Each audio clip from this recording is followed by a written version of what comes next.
So I'm recording, and we've gotten to the point where we're building up layers, and it's been brought to my attention that some of the colors from last week are still wet for some people.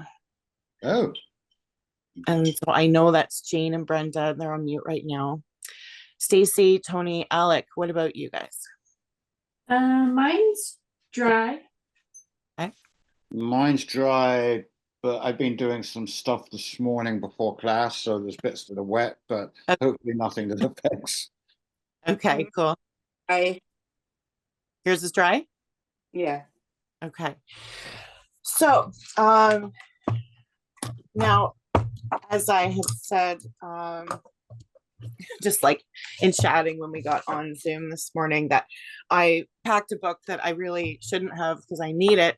I also, through packing, found a book that I haven't had in a very long time, like access to, or I forgot about it. So it's a Winsor Newton book. I don't think they make these anymore. This is probably severely out of date. Yes, 2001. So things have changed. However, a lot of their product line is still the same. If anything, they've either discontinued something or added.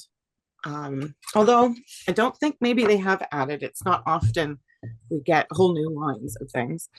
But this is going to apply. I just want us all to learn from each other and our experience getting out our oils. And it's not just about the glazing. This is also about our materials.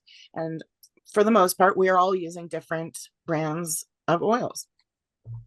Now, Artisan is a Winsor Newton product, and I believe this is what, Brenda, you're using. Just give me a little nod. Yes, I think it's Artisan. I have them, but what I've been using, I was given a whole bunch of real old, like old-fashioned oils, and so that's what I've been using. So I mean, Okay. you know, a whole bunch of someone didn't want them anymore, so they gave them to me. So regular oils. And the medium, what medium have you? I'm going to use the Gamsol because I use the painting medium, and it's tacky, but I mean, it just looks like it's dripping, like it's so shiny. I don't think you can tell, but it's so shiny. But at least now it's just tacky. So I'm not gonna use that stuff anymore. And it gave me a headache anyway. So I'm gonna use the Gamsol.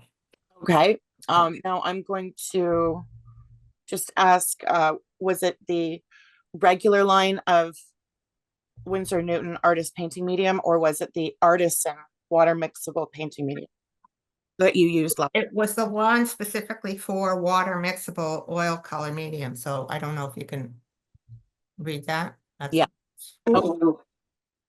Now, the reason I'm asking these questions, I feel like a little investigator, is because I'm going to read you the description. And okay, so the Winsor Newton their general line of regular traditional oils, their painting medium is what I would have expected it to be. And so I'm just going to read that out. Okay. It's a medium prepared for thinning the color consistency, improving flow. It slows drying. Now, so they're probably using in there a different oil, like maybe a safflower oil. Okay. Or it could be some sort of a mixture with liquid. It increases the durability of film and is resistant to yellowing. It's also suitable for oiling out. And oiling out is when you kind of buff oil if you're painting, if your colors dry dull because of the specific pigment that it is. For example, burnt umber always dries a little dull. It's really big pigment particle. So you can use it to rub oil out and kind of refresh the color, the vibrancy, the depth. It'll make areas that were dark at one point when they were wet and dried a little bit dull look dark again. Okay. So on the back, it says all that. So it doesn't say what it is. It just says slows drying, resists yellowing, ideal for oiling out and enriching dull patches. Mm-hmm. Yeah, so I mean, it says that exactly that. So, but it doesn't say exactly what's in it, which is Yeah. all. Yeah, well, it isn't, it's their like proprietary formula, I guess. Gamsol, I believe, has more information. Like other companies tend to put more information on their labels. The water mixable version of that, which is what I had, when I got this book out yesterday, I opened it up and I looked here, and Brenda, I was like, oh my goodness, I would never have thought that a painting medium would be specifically to have it dry slowly. I mean, in my mind, I was like, okay, there's got to be a ratio here where it's probably oil and something. But for it to kind of extend the drying time was not something that I was aware of. So now the only reason why I'm bringing this up is that using an Alkyd or using some sort of quick dry at this stage with and this technique is good, so that we can have each layer dry more quickly. And it's only more for the class situation, to be honest. Like if in your own life you want to do glazing, well, Alkyd will help with that. But if you're not in a time constraint of like having to do it once a week at a certain time, then you could have a little bit more freedom with that. So in that, I put together, like I did some research, and I put together a kind of checklist of things that we are going to troubleshoot in the future. Maybe not together, so I'll give you this document, but I just printed it out. So I'll just quickly go over some of these key things. So drying time is an issue with glazing, and it is important that your layers dry properly before going in to do another. So, oh, and Irene is here. Good. Because if it's now tacky might be okay, but if something's still wet, you're often just lifting the bottom layer. So I mean, we want it dry, but we've got to consider the drag when you go to bring, like today for Brenda and Jane, I'd like for you to try bringing in another layer on top of those not dry areas, and just pay attention to how it feels. How is the brush grabbing, or like, is it to feel smooth, or is it grabbing? If it's pulling, then it's not good to do another layer. So it's going to be about the feel. I'm sure there are areas, I'm hopeful that there are areas that were not painted on last week because there wasn't yellow everywhere. So today is still good for bringing in blue in the sky, for everyone, and that would include those who still have little wet bits. Welcome, Irene. Hi. Hey, I'm guessing your painting is dry because it's on paper. Yeah, I think so. It was wet a couple of days ago still, the yellows. Okay, No, it's actually it's okay. Yeah, great. I had a lot of oil. I used a lot of walnut oil with it. But it's pretty good. There's still like I have a lot of these dry brush areas, so I don't know. I think I have to go in thicker. No. No? Nope. Building up slow, thin glazes. So I'm just kind of going over a list right now of potential issues that anyone oil glazing will run into. So I'll just continue on with that. And why I say not necessarily thicker anyway. Can I say something? No, but generally it's a good slow layering process, and you don't want to go thicker. So you're Okay. good. Can I say something about the water mixable painting medium? Mm-hmm. I don't know if they particularly wanted the water mixable painting medium because it sounded like it was regular paint. But I know Cobra, because I've been doing some research, their painting medium does not affect drying time. So, Thank you for that. Okay. so they have a painting medium and a glazing medium, and neither of them affect drying time. So if that's an issue and they want a water mixable oil painting medium, Cobra. Great. Okay, very good. I do want to just mention, because it crossed my mind, is that if you're seeing a lot of shine, like it looks wet, but it's not, because Brenda, you mentioned that it still looks dripping wet and but it's tacky, or, it is drying, then that is, again, whatever is in the formula, whichever oil they used, it is meant to be shiny. Good. Okay. Intentionally shiny. That's what, that's one of the points. Okay. Kind of like the oiling out, that it's made for it to have like a higher gloss. And I believe linseed is the best for that. Eat butcher blocks too, right? In your kitchen, people do that. They say oiling out, but you're using a different vegetable oil.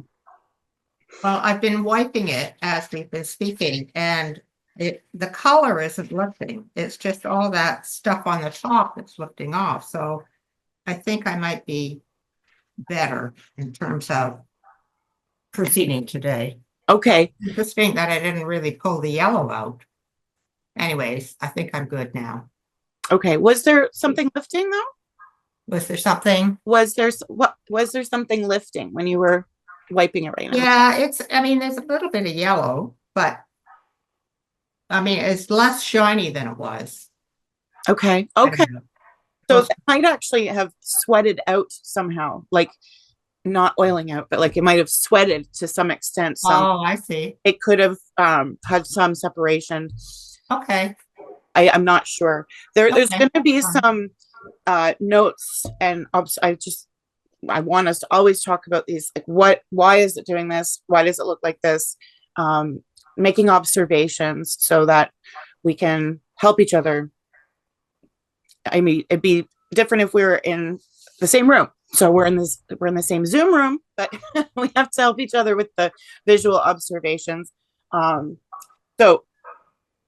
I will say that because my painting's dry, but I am using mostly Alkyd paint. It's an actual line of Winsor Newton. It's Griffin Alkyd, and it's just because I had a lot of these colors in that line. I have a hodgepodge of brands, but I do see some what looks wet areas, and it's patchy. So that brings me to my next point, is the consistency. This is where we want to, again, it's finding your own personal mixture as well here, what you like, what is a pleasing result. That if the glaze is too thick, it may not blend properly. It might leave visual brush strokes. And if it's too thin, it might not provide enough color intensity. So finding the right balance with the medium mixture and the ratio is part of this game. There is no exact formula. So it's a matter of trying different things and changing them. Okay, this is what I did last week, or, from what you can remember. And I'm going to change it up a little bit more this week.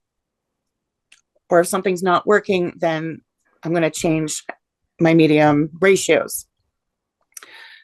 And then, so working in thin layers, it's highly recommended, at least for glazing, to apply multiple thin glazes instead of one thick layer.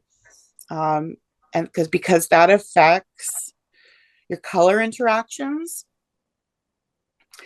which is something that, as you go along, you learn and see. I mean, you can sit down and do actual color glazes and with a certain palette to understand how successive layers will affect the bottom layers. But, just we're making observations with this. That's why I just wanted to do primary colors in this painting, so that you could get a sense of exactly the magic of yellow over burnt umber equals a slight greenish. So, and that'll happen, that kind of, ooh, I didn't expect that, will happen with other color combos.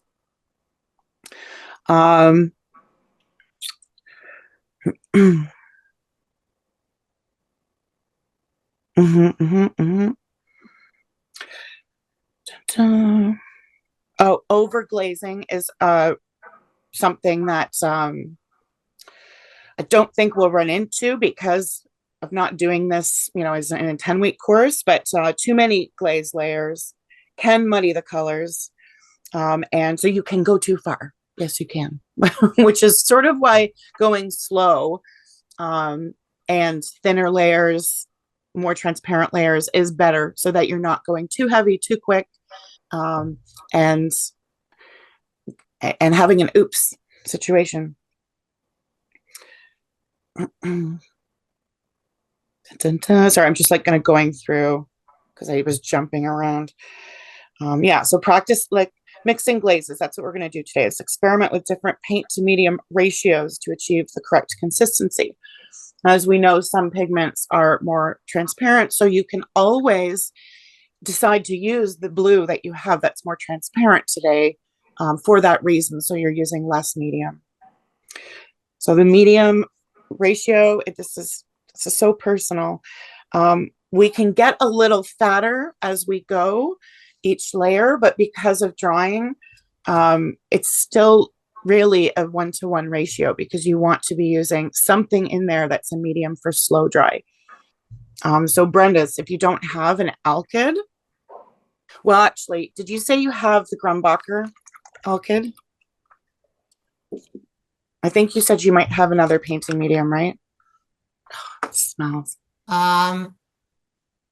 Let's see, what do I have? I just have the Gamsol and that painting medium because I can't get the lid off the linseed because it's glued shut. Oh. Oh shoot, you need one of these things. Oh, okay. These are fantastic. Oh, okay. Yeah, I've tried. Yeah, I have a wrench and I have a jar. Pliers work. Pliers work too. Yeah, I couldn't get it off. I have 2 of them and I can't get it off. So that. Oh no. Yeah, I have a big thing like this. Wow. That I bought for something else. Yeah. Furniture. Well, anyway. Oh no, I know, what a waste. That's complicated. Yet no, there must be a way to get in there. Yeah. Heat, like maybe with stronger hands. Maybe. What if you take it to a paint store? Do you have a paint store locally? Oh yeah. They've always got those nice big buff guys working there and equipment, men with tools. Yeah. Okay. Yeah, the big buff guys, eh? Yeah, like you. Oh, oops, sorry, Tony. Just pass it through over to Hyla. We've got a big buff guy right here. So, yes, okay. So you can use Gamsol, but I would say not so much. So you might have a little bit more coverage today. The thing is because I would recommend part linseed oil, part Gamsol. Okay. And so that's really unfortunate. I had one that I couldn't open, but I just I warmed it up. So under hot water, I know that the water is not actually doing anything, but it's the heat. I would try. Yeah. I'll give that a try. Thank you. And that was something that I looked up recently as well, just to confirm, because I was on the phone with Jane, that heat will accelerate the drying of oils. Like, as in if you put your painting near a heater, it's going to dry faster. Will it light it on fire? That's what I'm concerned. No. Okay, I think that is pretty good for that checklist. Sharlena? Yeah. I've only got the linseed oil that I can use. I thought you had the Grumbacher. Yeah, but remember I had to throw that or get rid of it? What? Oh, the smell? Yeah, because I had the reaction to it. Okay. And then you wanted to have this liquid. Yeah. Do you have liquid? I do. Okay, so you use liquid. Okay. So, and this is for like in the future, Brenda, when you get an Alkyd, you could just use Alkyds. That's it. You don't need to have a ratio with an odorless mineral spirit or a Gamsol. You can just straight up use liquid, and your paints will dry even quicker. And I had suggested the M-gram walnut Alkyd because there is no smell to it. That's what I'm using. And you're okay with this? Like, what? Yeah, How it doesn't smell it. doesn't smell at all? Nope. Awesome. I love that confirmation. Thank you. Because I didn't recall that there was a smell, and I had read from other reviews, people said it didn't smell. And now we have, again, our own badass group confirming that M-gram is a fantastic company. You don't have to have all their paints to use their mediums, and their mediums are walnut oil based. And that's a good thing in and of itself. But whatever, their Alkyd is non-toxic. Like, I don't know the formula, but it's a fantastic medium alternative. It's newer it's a newer line of, I don't think anyone else is using walnut oil. I don't know, M-gram hit the market. It was used way back. Like, it's a traditional oil. So I don't know why more people aren't using it. I read about it, and I have some. I've actually only used it for cleaning brushes, actually, so far. But I might mess around with it. Do you have just the walnut oil or the walnut Alkyd? Walnut oil. Okay, yeah, it's great for cleaning brushes. Yeah. I've got a couple questions, more like material questions. Yeah. So yeah, I have that Gamblin Galkyd, which I've decided I'm going to try to just use outside because it does give me a super headache.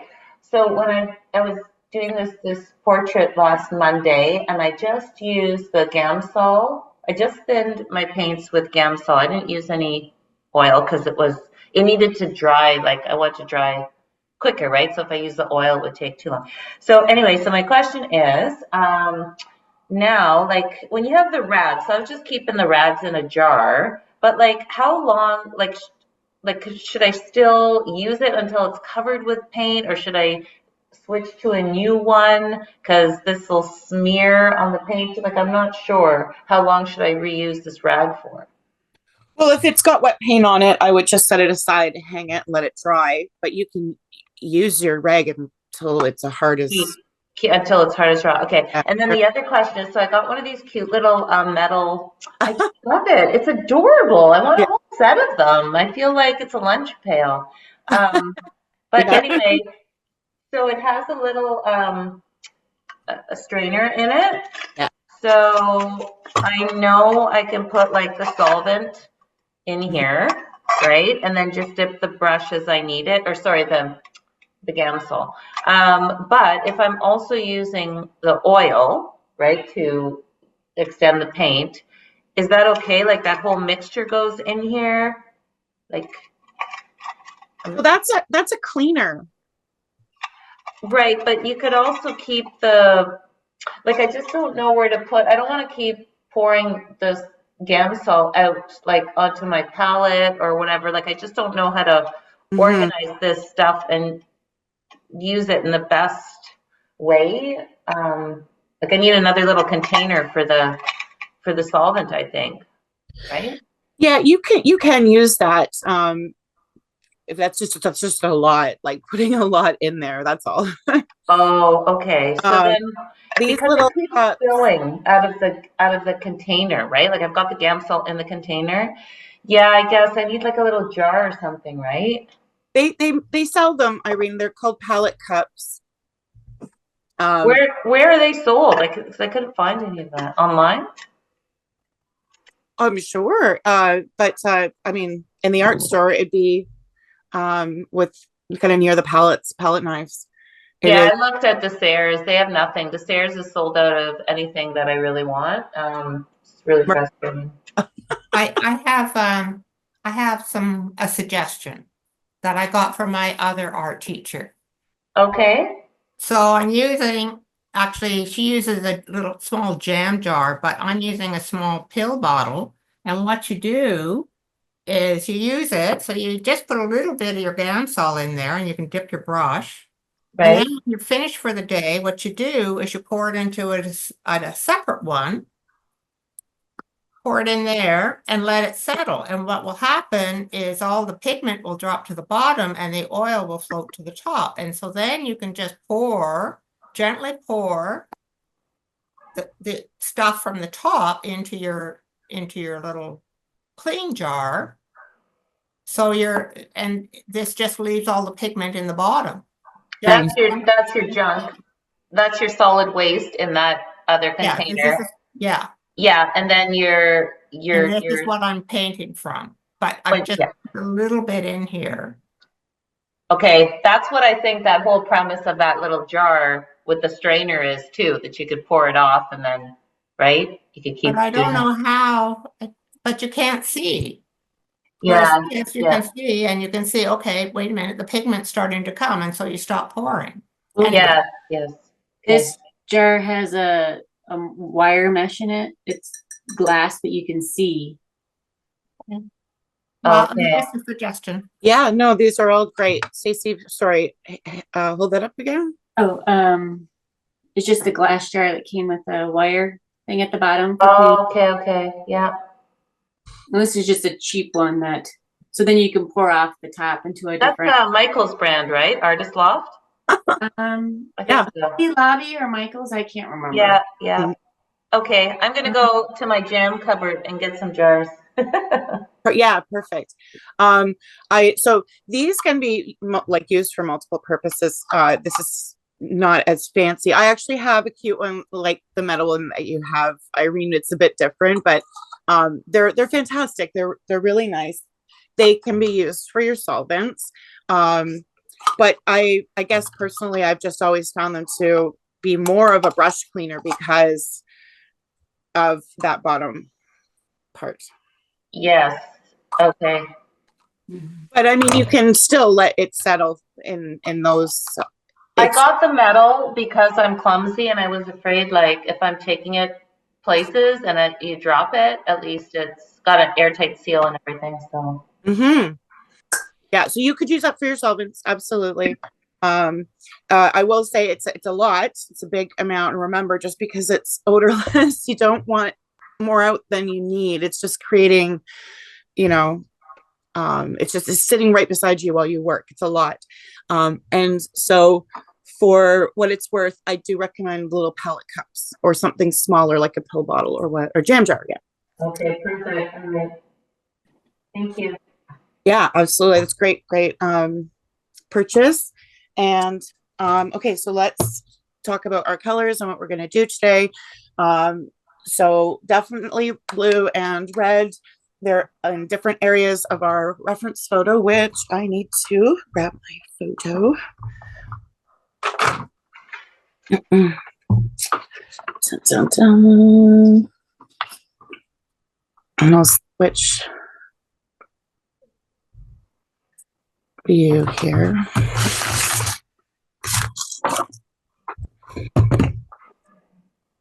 I guess, can I have to hold this up like this? All right. So it's not to say that we're done with yellow, but I'm just going to set those aside because if you wanted an area to be more yellow, you can certainly use that yellow color. Putting the brown away. So what are we left with? I have two versions of blue, warm and cool. I have a warm and cool red. And then we can still mix colors. It doesn't have to be out of the tube.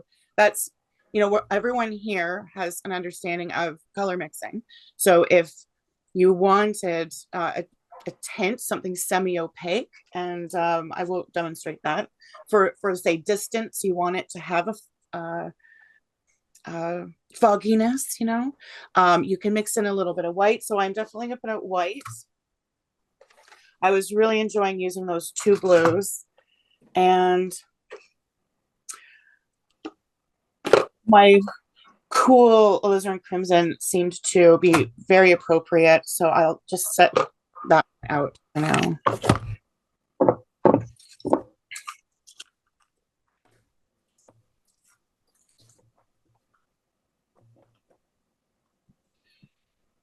So our mission today, I'd like to really look at introducing green.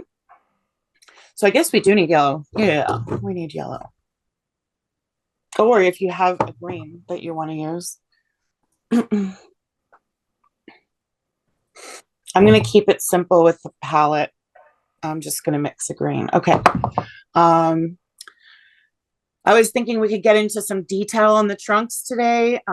Detail in foreground, talk about the background. I know that was a consideration. That was a discussion last week of, you know, how to treat this. Do we make any focus of it, or do we keep it really abstract, and how to push that back, and how to also really deal with the shadow, because it's not easy. Like, it's very high contrast. I know that for me, it's not actually looking like the right shape, and that has a lot to do with there needing to be more green and detail here, and some harder edges, and also some more highlights. So that might be actually mixing semi-opaque yellow with a little bit of white. So we're going to get into semi-opaques today, color refinement, and some details. I Yeah. have zinc white. Should I use zinc white or titanium white? Oh, zinc. Yes, yes. Absolutely. And then for anyone who wants to, again, because if you enjoy mixing your colors, if you want to see more intent today for a glaze, because again, you can get something dark just by layering it a few times. But if you want to bring out a black or something to darken some, you know, a color, have ivory black. I would suggest that. It is a very nice, warm, and transparent black. It's a mixing black, just like zinc is a mixing white. Okay, which yellow am I putting out here? Cad yellow.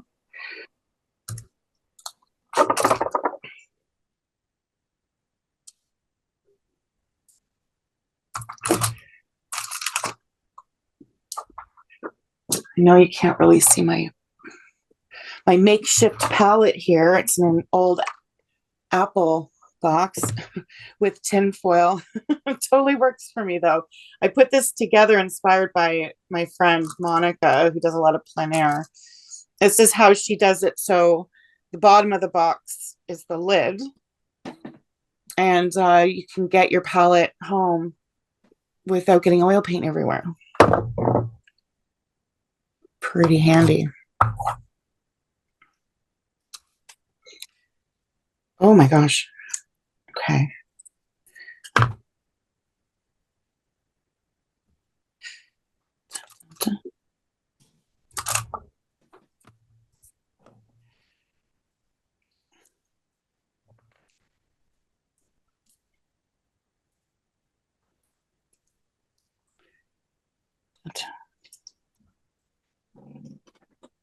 I am just struggling to get my colors out because they're such old tubes.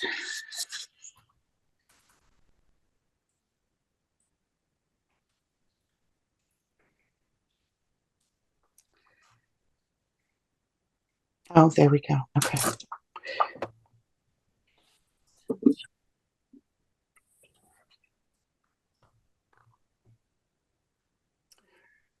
Okay.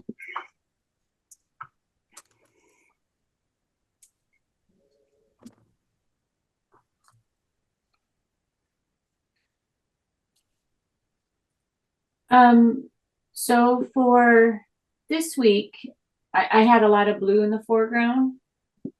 You already Putting some yellow and phthalo green over top of it, so it's making it green this week.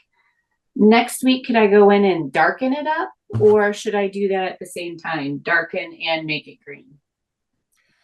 no, I would do in a separate layer, Stacy. Even if we move on to clouds next week, we'll see where we get today. Okay. But I would not go too dark too quick. Phthalo green Is that what you said you're using, phthalo? I have, yes, phthalo, making sure it wasn't Viridian. Yeah. Oh, yeah. Try, and you can try it either, but it's already to me a pretty dark green. It might be, and it might be too bright though. So you use a little red to knock it back if it's too vivid. Right. So that might kill two birds with one. Oh no, I'm not using that term. That might. Oh, there's got to be an alternative to that. Why aren't we using that term? Well, because it's not nice. Oh, okay. Well, yeah, that is not nice. Years ago, I, was in a class, and I went to say there are more ways to, and I'm a cat lady, so we had to have a big discussion, and now I automatically don't have to think about it anymore. I'm like, there are more ways to fry an egg, right? There are many ways. So I'm always looking for alternatives to those like Neanderthal type sayings, because I don't have a sling. I don't know how to use that stuff.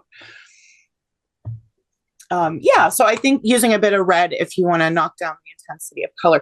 I feel like my piece is way too vivid. It's really, really bright. So I might start using that approach today, especially with the green, is to really look at the temperature and the intensity of color. Again, we don't have to use the color straight up. And I feel the burnt umber, actually, I might put a little bit of that out. That might be nice to make color a little earthier as well. Unless you want it to be very bright. That's your call. Okay, so I've got my oil. I've got my medium. And I'm going to explore the combination of those two. Last week, I know I used approximately 1:1. And so I might just stick with that because it seems to work with me. For me. Can you do that, or does it have to be fattier every single time? Not in such thin layers. I just wouldn't go straight up spirits right now. Like, I think 1:1 is a good call. So you don't want these layers to dry quicker than the first ones. So you should be using some oil no matter what.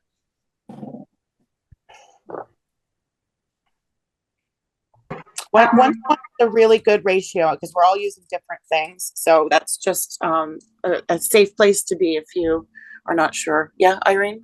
So just in terms of you paint on the palette, like you had mentioned before, you always keep your colors in the same areas. So if you're working on different pieces and you have different mixtures, like you don't get rid of that every time, right? Like if that paint's still viable, it's still good, there's no skin on it, you just careful not to dirty what you're currently using. Is that right? Like you just keep Yeah, yeah. That's where using a palette knife, and actually, especially if you're using a wood palette, it is really important actually to keep your palette clean. That's great. Like when you first said that, I thought also don't let it get dirty like cat hair. Okay, don't like you got to protect the palette. Like put it in something, Tupperware container or a drawer.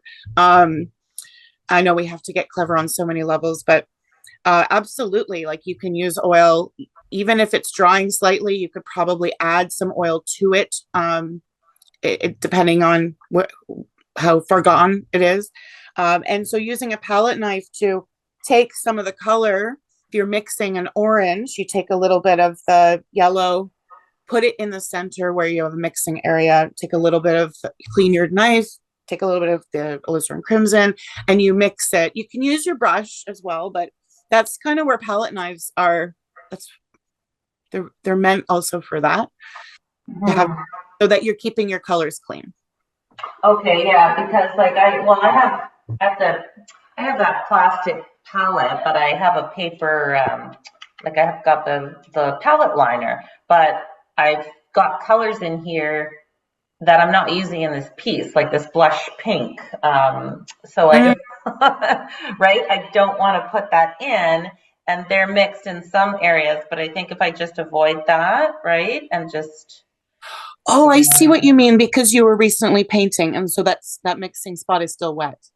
right, and that paint is still good, but I really try to keep like the colors I'm not using in this piece kind of separate, right? If that makes sense. Yes, it does. Yeah, you know, if there was an area where it wasn't a lot of paint, you weren't going to use it again necessarily. You know, it was for a portrait a couple days ago, and it's not a lot of paint. You could take a rag with oil on it and just wipe it out. Just get rid of it. Okay, yeah.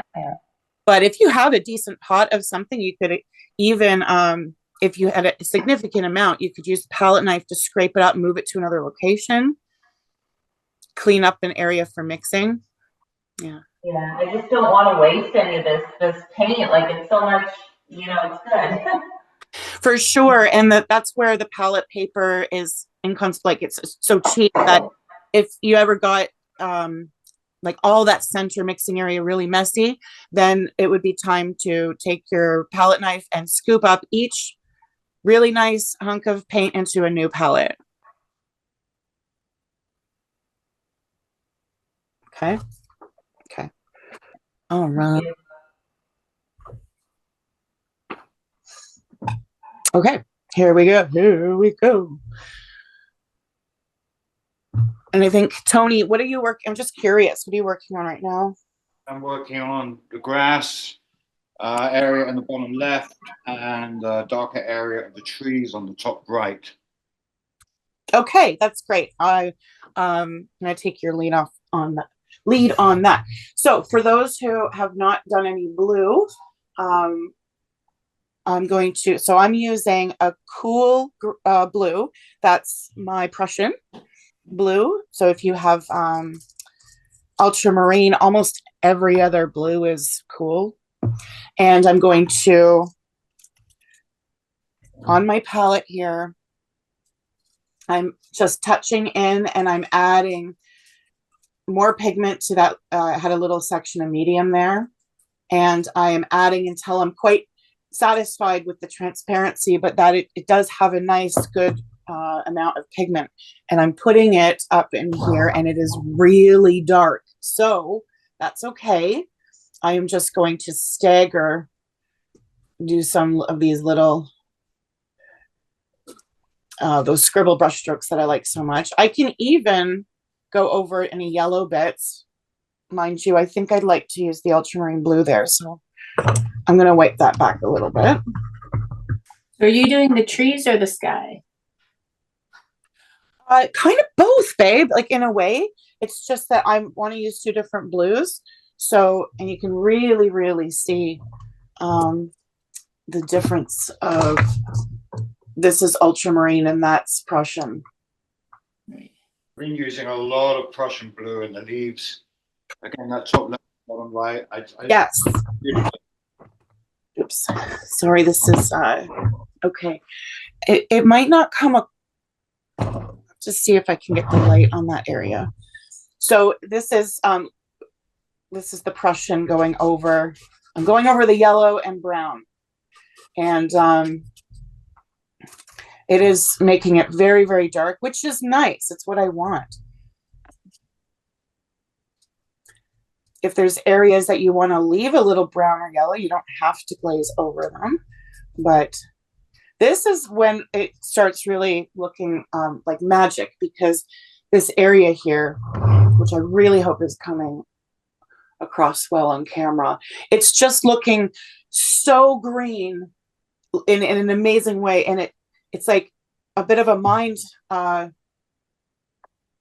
trick, because I'm taking blue and I'm putting this down and it looks like phthalo green. It's wild.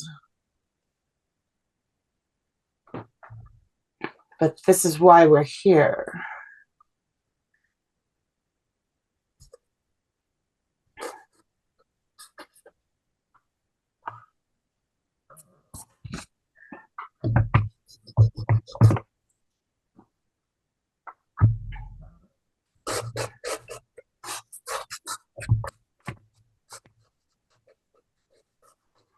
So it's so rewarding, the payoff of doing a really good underpainting and starting with the right color, like yellow, because this is so efficient. Like I feel like it's remarkably changing because of all of that work underneath.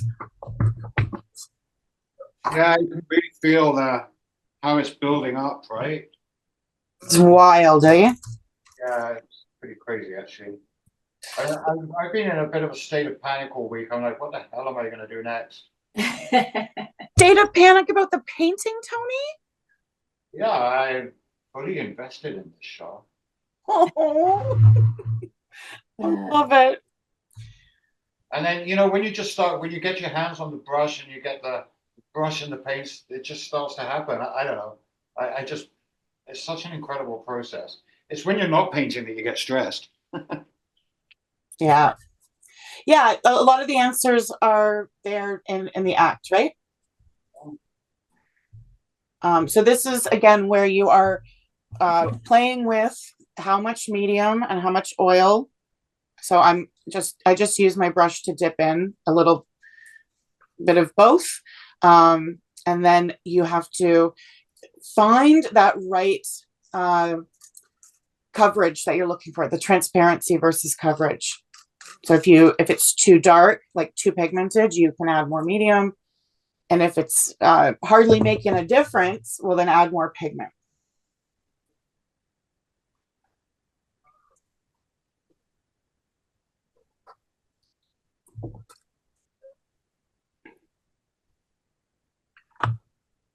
So I'm doing where it's lighter, I'm doing less pigment because I want it to be more yellow.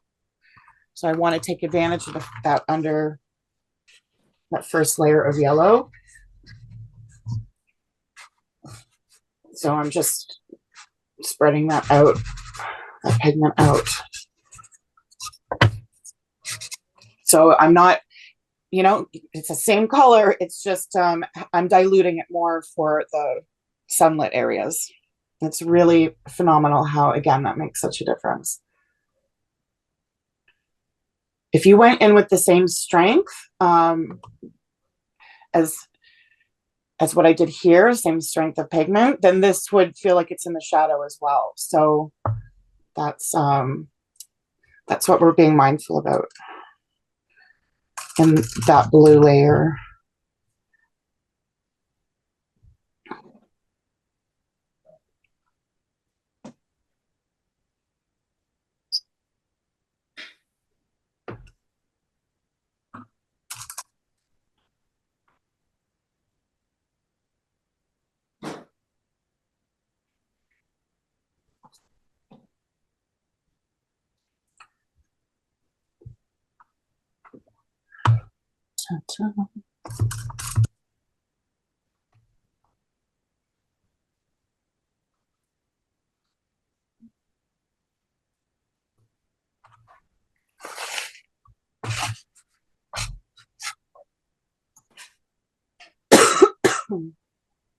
Pardon me.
I'm also using some of that blue for the branches.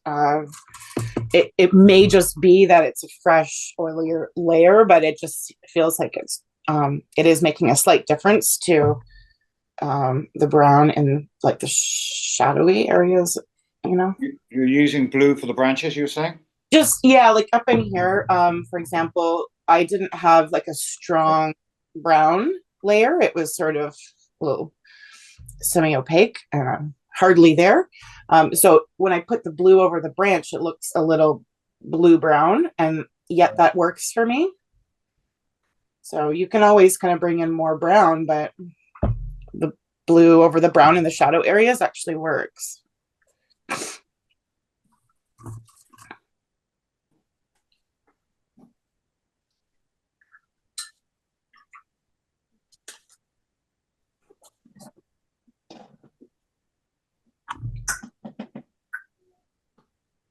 Yeah.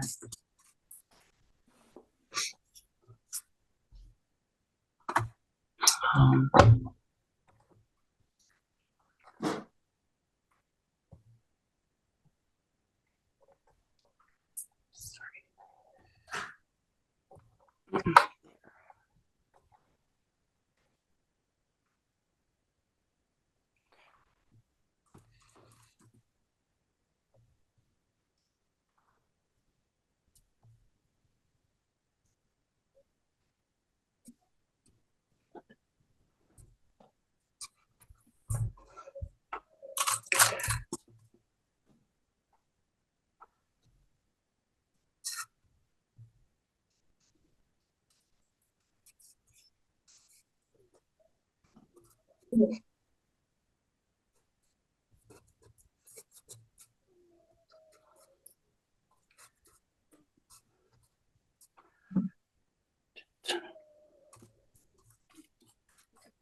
I'm just going back in, especially the meeting of the dark and the warm, the shadow green, and then the light green, and I am adding a kind of higher concentration in a broken up way, just bridging that those two.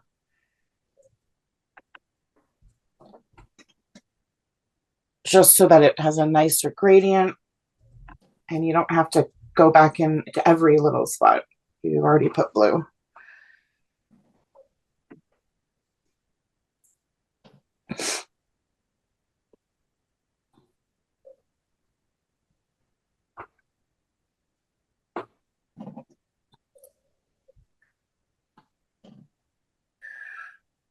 Ooh, blue over the brown is really nice. I just did the whole right side. Ooh. Yeah, for the tree trunks, I'm using burnt umber and actually Prussian blue. Yes. I'm really liking it. Yes, yes, yes. It is really good. Should probably put more Prussian blue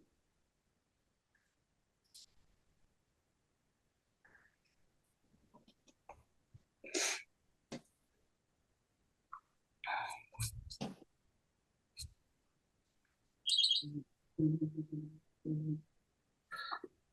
Oh, time to drink. Quit drinking. I could really do with a whiskey right now. I love that.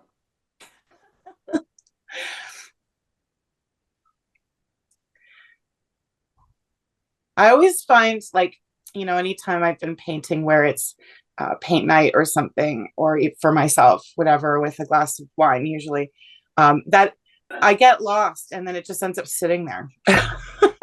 Yeah, actually, that's true. I've done it. Had a beer can that's like sat there for 3 hours and I barely touched it. Well, that's disappointing because it's flat. Yeah, yeah, it's like gross, right?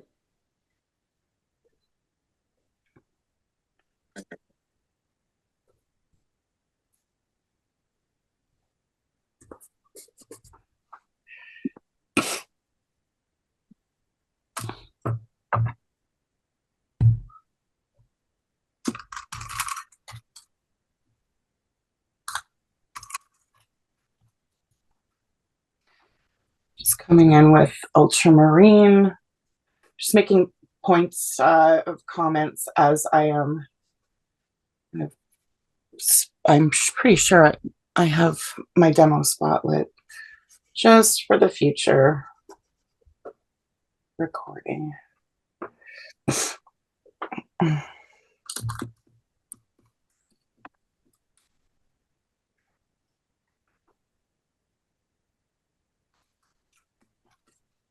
I was finding I'm doing too thin of layers, so I'm not getting enough color.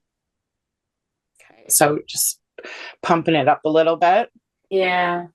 Good. And again, you don't have to go over every, maybe some of those subtler places are okay here and there, Stacey.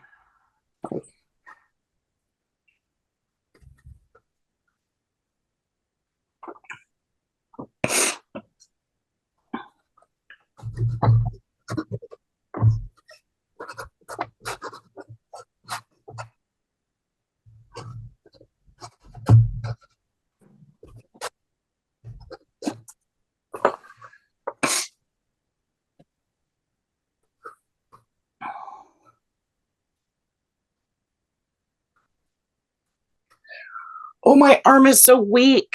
I have to do some arm workouts.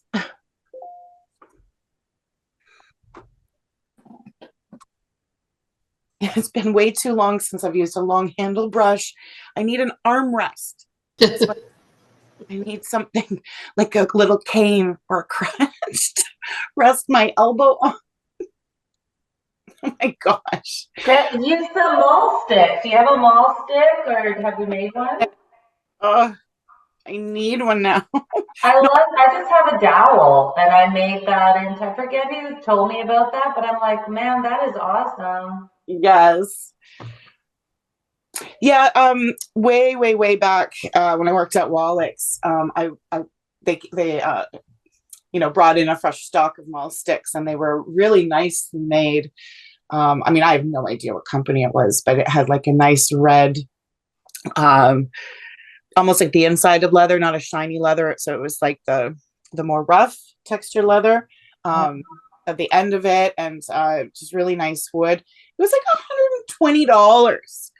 What? Even with my discount, as a staff member, I was like, I can make one. I'm not buying one. Like, I've always been a bit of a sucker for wanting something, even if I'm never going to use it, just because I like it or whatever. And I said, no way, Jose, to that.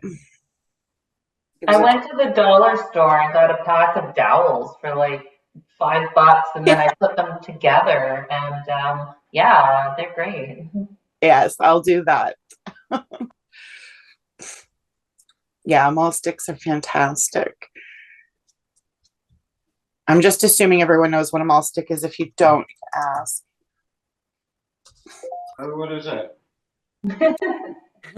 It's a long wooden handle dowel, fairly long, like half a meter or so, with a pounce at the end, something that you can rest on a table and hold the other end and then use it as an armrest to get really fine detail. And it's very good for portraiture and stuff, or any detail work.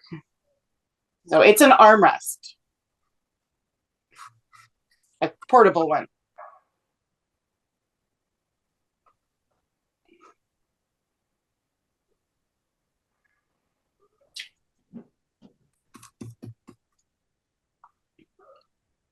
Don't know if anybody else finds this, but I find I have to stop myself from making the same pattern in the foliage.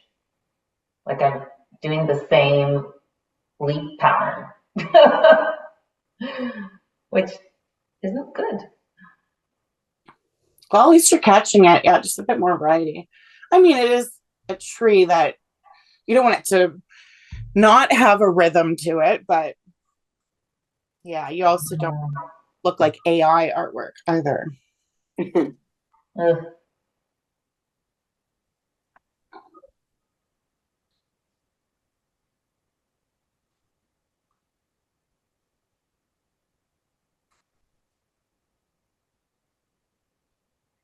There was a video, this is a little while ago, at it was AI, and it was like all these artists in certain situations, like Van Gogh or whatnot. And I thought, well, that's really cool, right? Because without some kind of computer graphics, you can't do that. I mean, these guys that were in this video were all dead, right? And so you can't have live action with them alive. So I thought, well, it was really neat. And I went to go share it and I stopped myself because once you go down that road, it's like you get more in your feed. And a lot of those videos scare me. Like this one with the artist didn't, but they're just really freaky. They freak me out. I don't want more.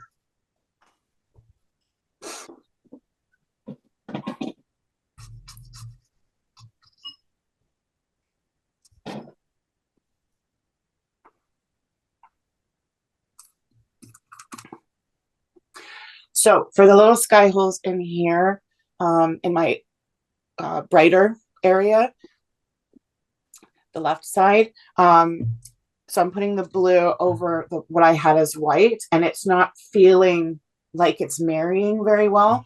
So I'm just taking a stronger, like actually just dipping right into the paint, so it's a bit dry, and coming in and doing a bit of a halo, very soft padding, just so that there's a bit of transition within, and it just automatically feels like a little bit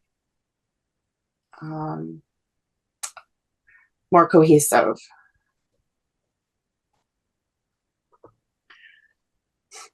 So consider that if you put down an area and it's not meshing well, coming in a little, because you already have medium on that area, so you can just come in pure, a bit darker.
Have you used any warm red, Char, or have you just used alizarin?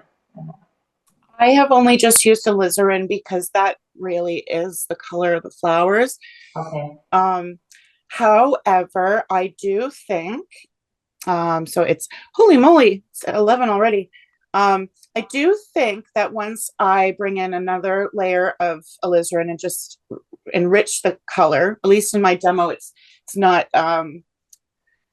not feeling done. I would like another layer. That perhaps when all that's dry, I might come in and just do like a little touch of vermilion here and there in the sunlit areas. Okay. Does that make sense? Mm-hmm. So optional, of course, but I always think variation is good. So if you can try to find a place for it. I have with acrylics, I haven't had the luxury of using vermilion much because it's really not a color they make in acrylics. Cat red light though, is it cat like? Vermilion is like it, yep. Yeah, okay, but it's not the same, right?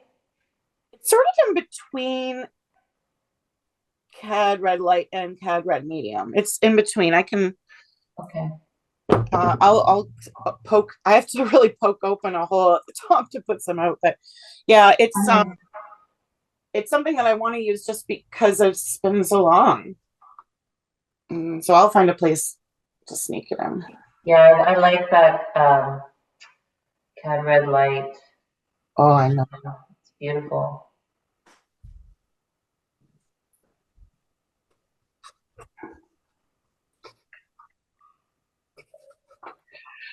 So I'm at a place where I'm only being a little bit more particular about where I'm putting the brush strokes. Like before, I just and mostly with blue and just put it kind of all over this area, but it's a different blue. So that's when you're sort of spot painting.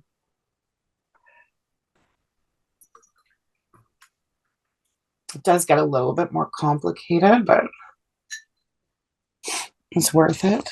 I really like what each blue is doing. And I really like the ultramarine in the sky.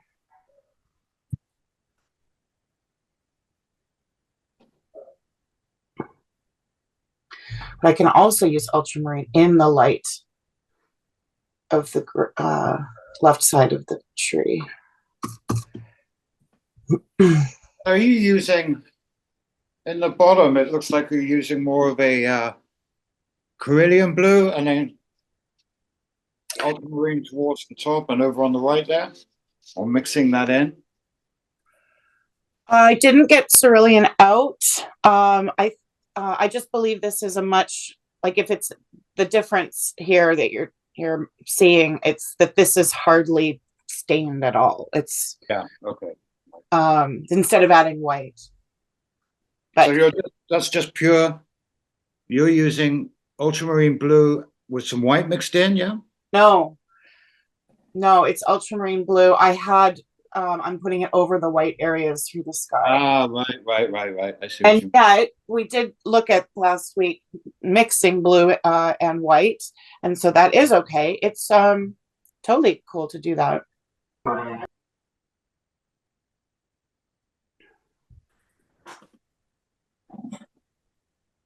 Yeah, I'm gonna do that. And Yeah. I might do that a little bit as well after this layer dries, though. Who is that? I said I'm adding some zinc white to my ultramarine blue. I don't know why the glazing isn't really working over my holes. I'm wondering if it's because it has a little yellow tint to it. White's not working. Oh, that you put the white in last week when we did the yellow layer? Not in some areas, but it just doesn't seem to be working. I don't know. So I'm adding the zinc white to the blue and I'm liking it better. Right.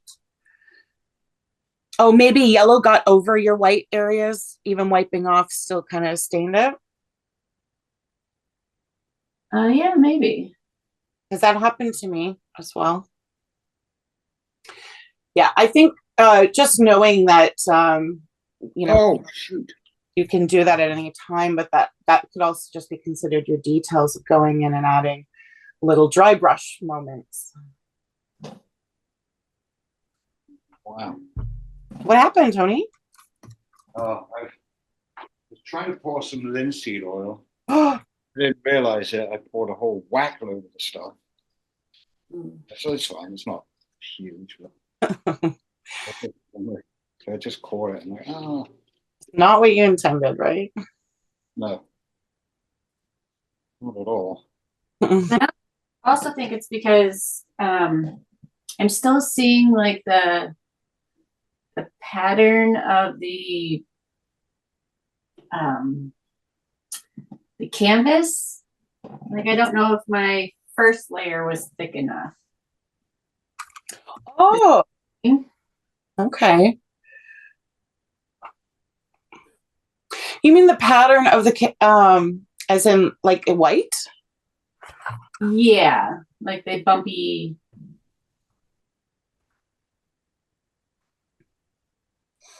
Like areas that actually don't have any paint on them at all?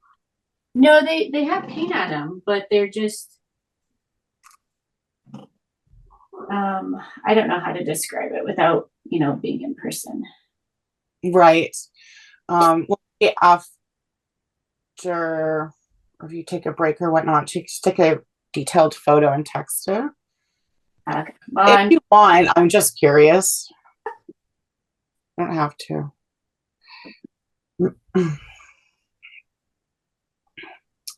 Dun, dun, dun.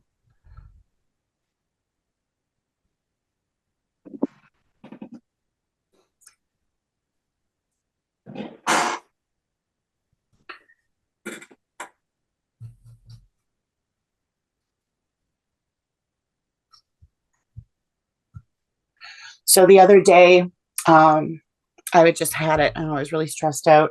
And I said, I'm just going to do a pizza party and a movie. And my cousins had been bugging me to watch Wicked. And I've never been to the play. I didn't even know what the story was. Shame on me. So I was going to rent it. You know, it's like $25 to rent a movie. And then I decided I'm just going to buy it because it's only like $5 more. And I'm sure I will watch it again because I love musicals. And then here in Toronto, I had found out, I mean, I know people now who know about this pizza place, but it's called Slow Hand. And it's a sourdough Detroit style pizza, like deep dish. And I looked up sort of what were the popular, specialty combos, ingredient combos that they make, right? And then they have this one called Peter Piper, and it's like a pepperoni pizza with jalapenos and hot honey drizzle sauce with a big dollop of ricotta right in the middle. And I was like, it's so amazing. So I know that this probably only really applies to like Tony. Wow. Slow Hand. It's a pizza joint. I think it's in Leslieville. Oh, I've seen it. I've not been, so it's really good. It is so good. I gotta try that. Well, it will be at least 3 months until I get to try it, but Oh, shame on me. I'm sorry. you're teasing me. Terrible. They ordered pizza in for work the other day, and I was able to smell it. It was Don't really nice. you laugh. Oh, it's okay. It's like use my chickpeas and eat beans.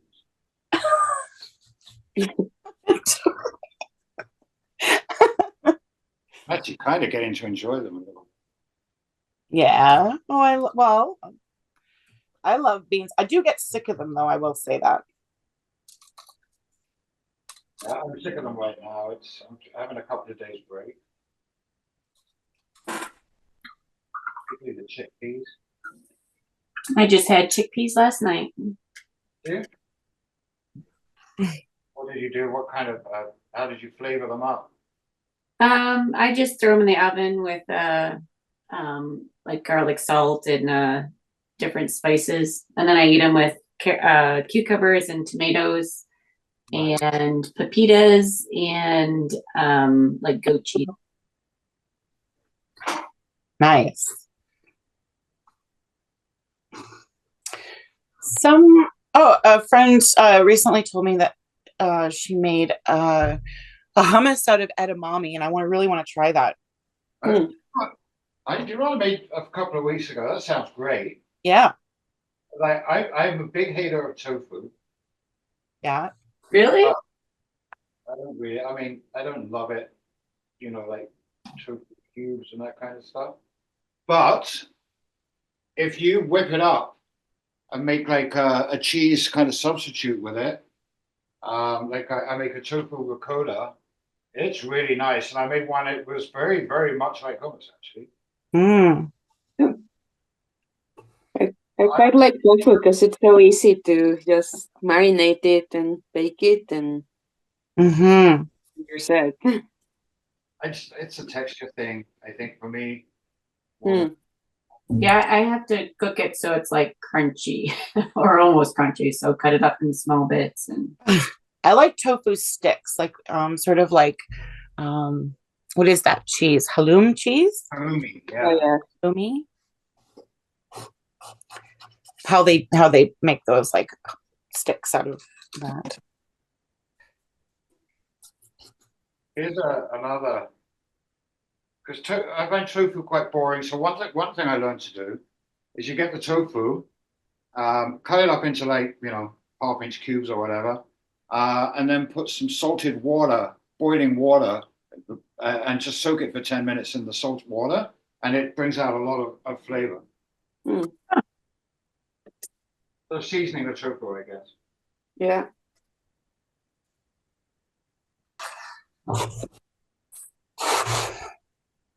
Okay. In the sun. Oh, sorry, go ahead. Oh no, I was shocked. I did try that recipe last week where I was using the tofu to make meatballs instead of eggs and to hold stuff together, and it actually worked. Work well. It worked well. Well, I'm going to try this. So you kind of tear them up into pieces. Like, yeah, like I mix it with ground chicken and then make meatballs out of it. And there was like bake that, and that was it. I didn't need to use oil. I didn't need to use eggs. I didn't use anything.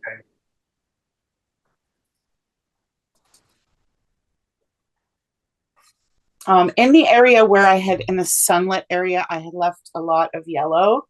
I'm just going over it with a blue, and I'm wiping it kind of right off because it's too yellow. I mean, obviously that's a decision. You can make it yellow if you want, but it just wasn't marrying. Like it seemed so detached. So I'm also personally running into, I'm not getting like, you know, that phthalo green that I kind of want in some areas. So I'm having to almost come back into the blue wet on wet with some yellow.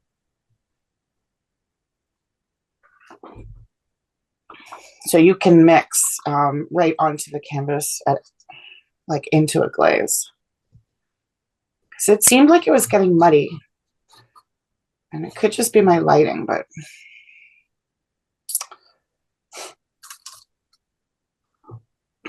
What I've been doing a lot to give texture is stippling, like a lot of it. in the leaves? All over the place. Oh.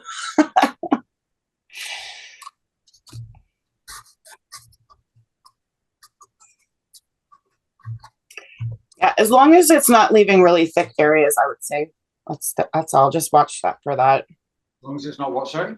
Leaving like thick areas. So usually when you stipple, it's actually leaving a physical texture as well. So yeah, I kind of been doing that. In some areas I've been doing it, but I've been doing that on purpose, right? Okay, good.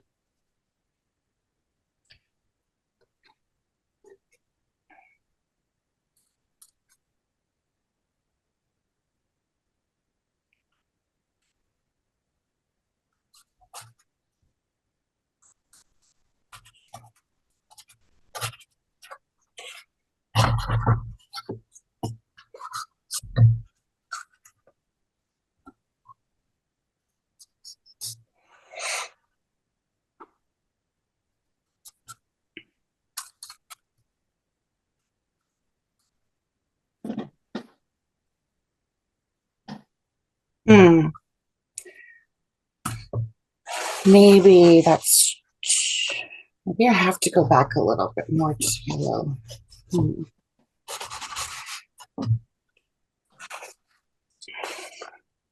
Yeah, I was wondering about adding yellow in at some place, like if I've gone too dark. Yeah. Yeah. Or Yeah. it's too muddy. Like I'm finding, and it might just be that I'm not wiping my brush well enough, but that I need to go in with a bit of yellow and white and have some opacity. And so that's okay. Of course it's okay. And yeah, immediately that feels better. Again, I'm not putting this everywhere. It's just trying to return something that you lost, knowing that it'll never be the same. But I think my problem right now is just color.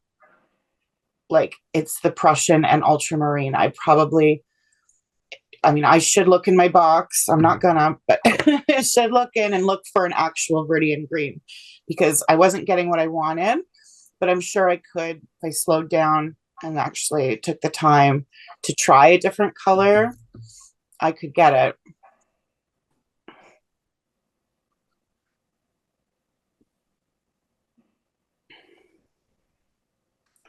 Because I'm not seeing the kind of differentiation I want in the foreground.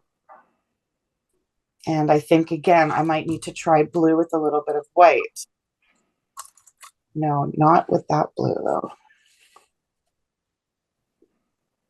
Prussian is so gorgeous on its own, but I have never, ever had a love for it and mixing.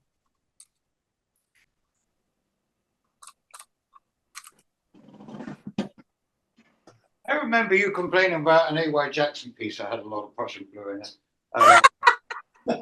At the age when we were there with Irene. Oh, Which one? Which A.Y. Jackson? Maybe it wasn't A.Y. Jackson, I don't know, but it was definitely. I like Prussian for night, like night scenes. I think that this night sky is really good with Prussian. was I complaining about Prussian, or was I like in? You were saying something about the light you didn't like. I don't think it was, but I remember it had Prussian in it. Right. Cool. It's funny. Okay. I just don't get it.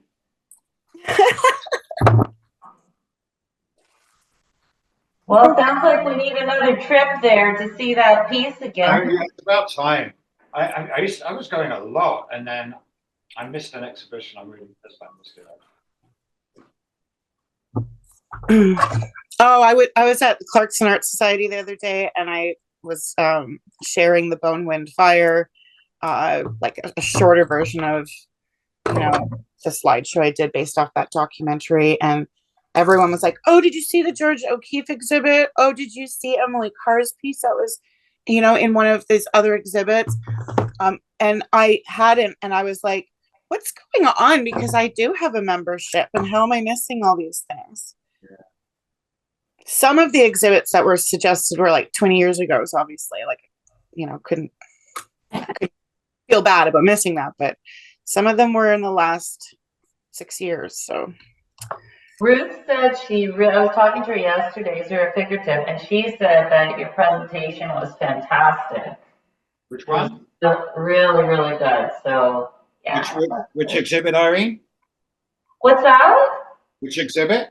Oh, I'm just saying, no, when Shar did the presentation at Clarkson Art Society, Ruth was there. She's a member, and she really enjoyed the presentation. She said it was really informative, and like just the bringing in the master's pieces and then transitioning like that information into creating your own piece was really well done. So yes, I really appreciated her feedback and that she was there. It was, a lot to do with the group and the group dynamics. Clarkson is a good group. There were two men there, which was really, really nice that they showed up for, I mean, because my description for the presentation was about these female artists and their impact on the 20th century and beyond. So they came intentionally for that, was just fantastic. And, you know, they were very engaged and asked a lot of questions, which I love, because then you're not just like going from slide to slide. And so one of the things I found to be a great conversational moment was, you know, we went through Georgia O'Keeffe and how she was just sick and tired of defending her flowers, you know, as not sexualized, other than the fact that they're nature. They were just serious close-up, you know, abstractions of flowers. But then we started talking about Lauren Harris and his connection to Emily Carr. And I brought up from the Group of Seven slideshow that I had done some of the very spiritual abstractions that Lauren Harris got into later in life when he like was, you know, 100% hardcore in theosophy. And then it was brought to all of our attention, like an observation someone made, that Lauren Harris's abstractions were very phallic in nature. And so it was very interesting to see that once you get into abstraction and there's, you know, a non-objective element, or it's just about design, that human beings start to see things that they relate to. And again, there's so many shapes that will always, you know, remind us of genitals. It's just the way it is. I can't tell you how many times someone's done, you know, a piece of artwork and someone's like, oh, I see boobies, or I see a face, or like, that's just how it goes. Well, I think I'm just going to start doing lots of phallic pieces and then just denying they're phallic. It would be, as long as you're having fun with it. What do you mean? That's you. That's your mind, nothing to do with me. Meanwhile, Yeah. That'd be funny, actually. yeah, kind of let your mind go where it wants to. Kind of, oh, that's what you think. Well, there you go. Well, especially with all the fake news, right? To be like, just I love the denying part, you know. Yeah, yeah. Of course, I didn't intend for that, you sick puppy.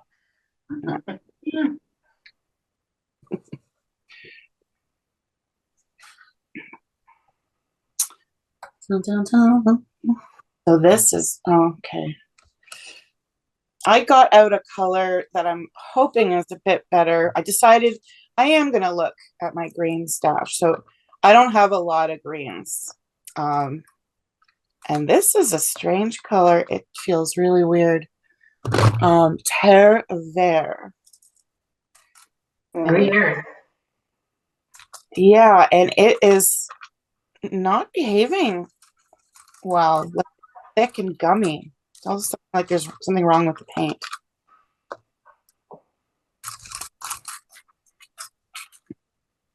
Ugh, I do not like it. Yeah, there's something wrong with it. But it's giving me the color I need.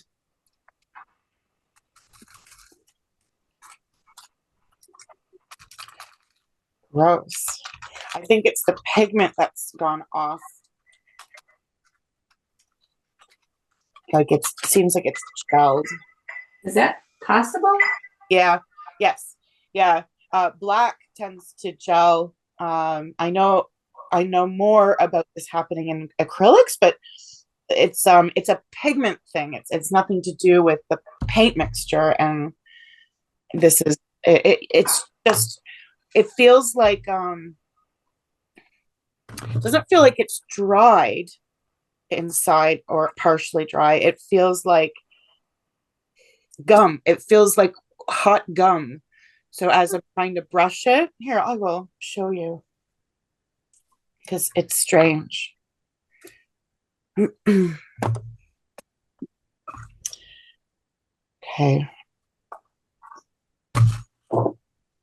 gonna do this.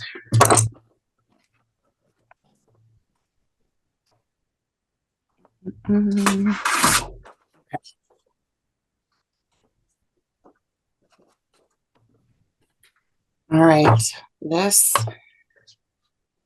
is Terre Verte. Again, so old. What's the, Winsor Newton Griffin Alkyd. I don't know what pigment number. Sorry. Oh, okay.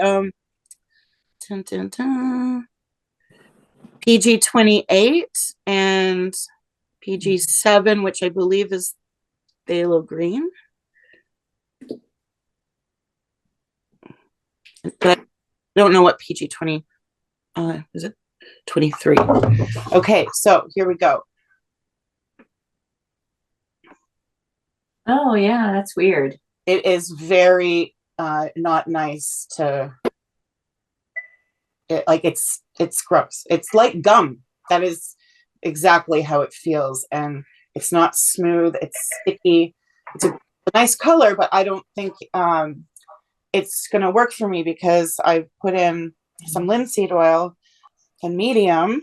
I'll show you, and it doesn't seem to. Doesn't mix with it. Huh? Not mixing. Like it's gross. That's unfortunate. Only for today. I'm gonna throw it out and see what else I have.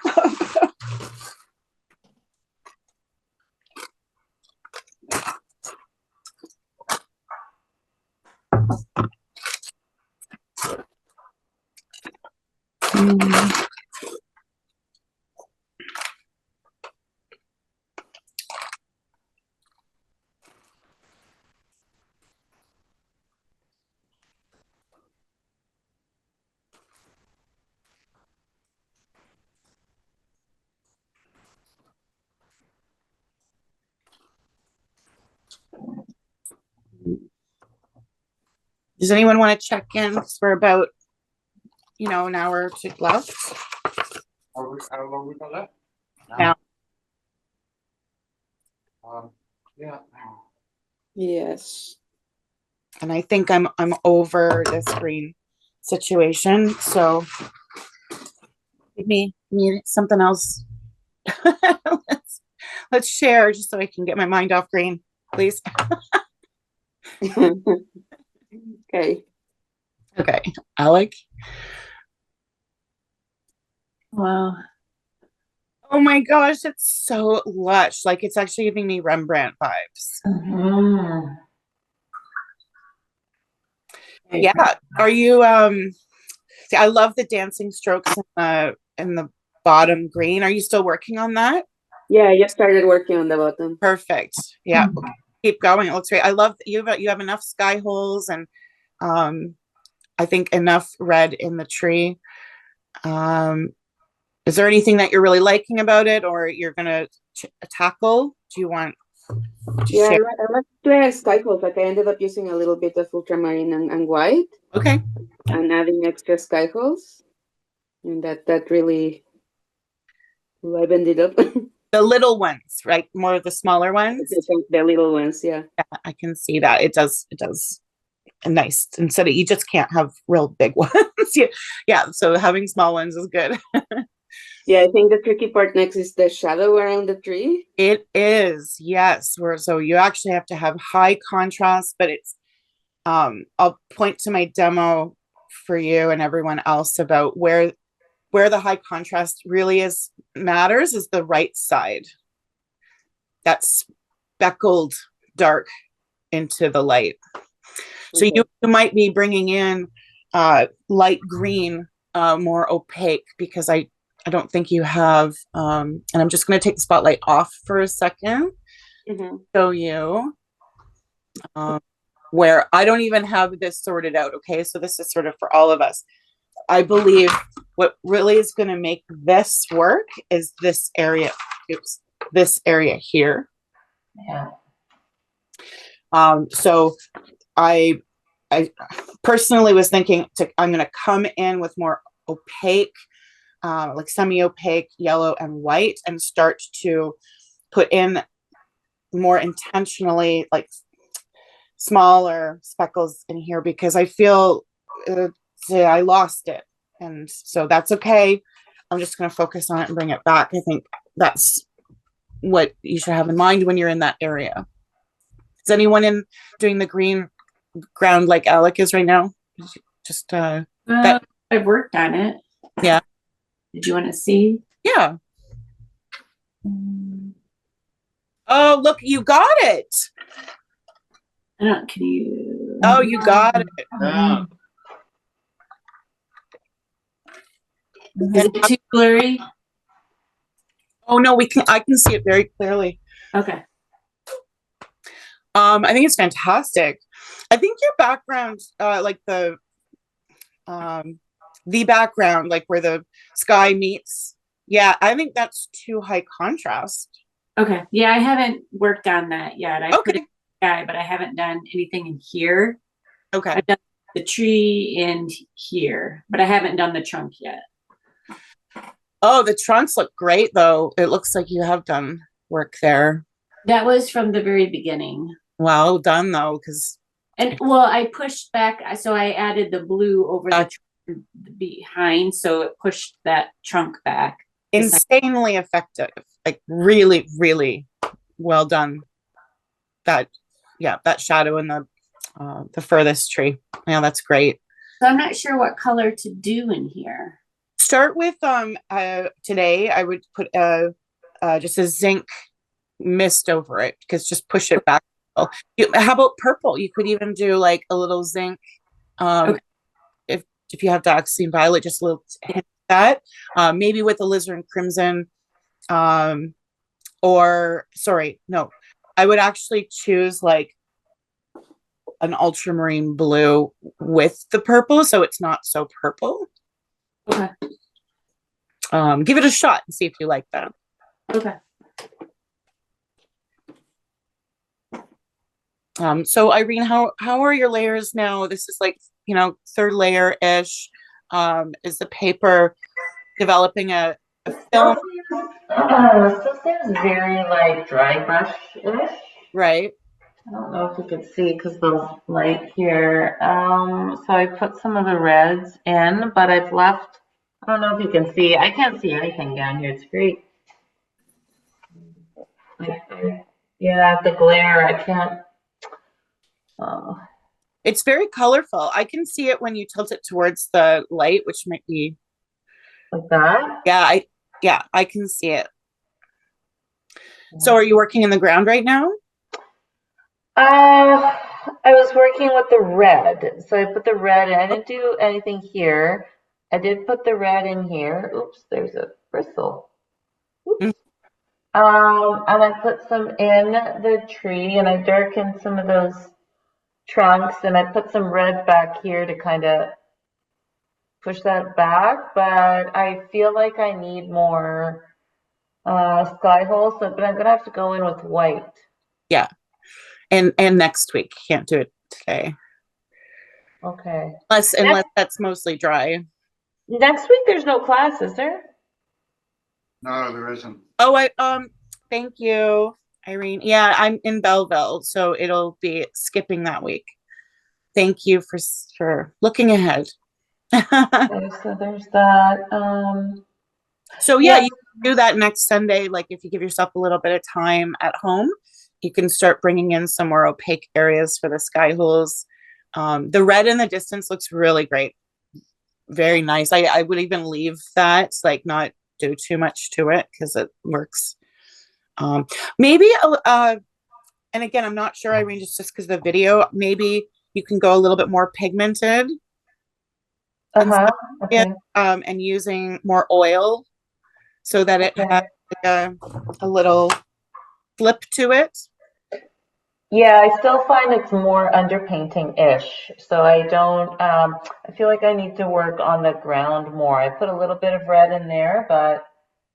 Oh yeah, it doesn't seem green to me. So you might actually need to mix a green or use a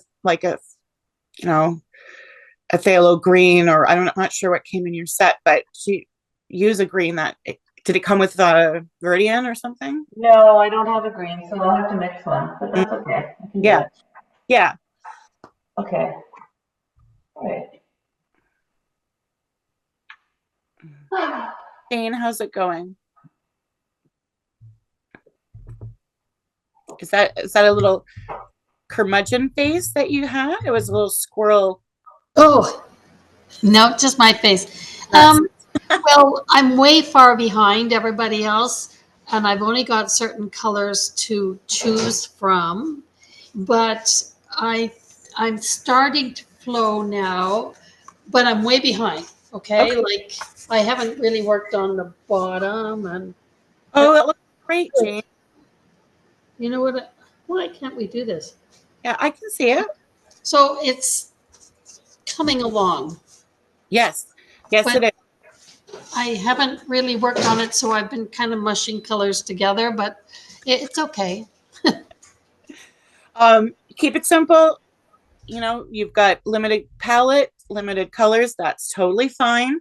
The when that blue layer dries, you may want to come in with some yellow again, just to do another layer. It seems like possibly a little too strong of blue, and that might be that you just have enough yellow concentration in that area. Okay. Somehow you did, so I can't hear you. Oh, can you hear me now? Yeah. You mean on the tree or the bottom? I mean, in the top right corner, especially the layer of blue that you've brought in is like, that's you're doing the right thing, but I just feel you had enough vibrant yellow underneath for it to be optically mixing to look like green. It could be over the camera, but this is where, next week you could bring in a little bit more yellow, another layer of yellow in areas where you'd like to see it more green. Okay, it is green, but it is a blue green. Yes, and that's fantastic. But just here and there, you might, instead of mixing in yellow right now, just wait, continue on in the ground. Maybe bring in some red today. I'm gonna jump to red right now, actually. Okay. Okay. Yep. It's still pretty wet down there. See, that's what I'm saying. I'm just like I'm so far behind. Yeah. So, but Oh, wet from the yellow? yeah. Oh, okay. All right. Well, then you have to go slow. I mean, this is a slow process.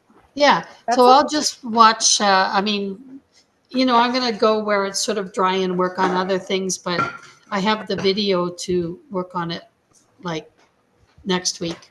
Maybe Yes. try to catch up. Ah, Yeah. Then next week you have time to catch up. yeah. It's going to be good.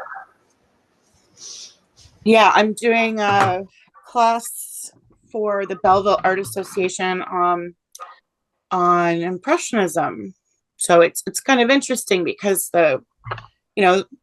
preparing these ideas, I guess that's 2 years ago now. There are people who still want it. I'm like, okay.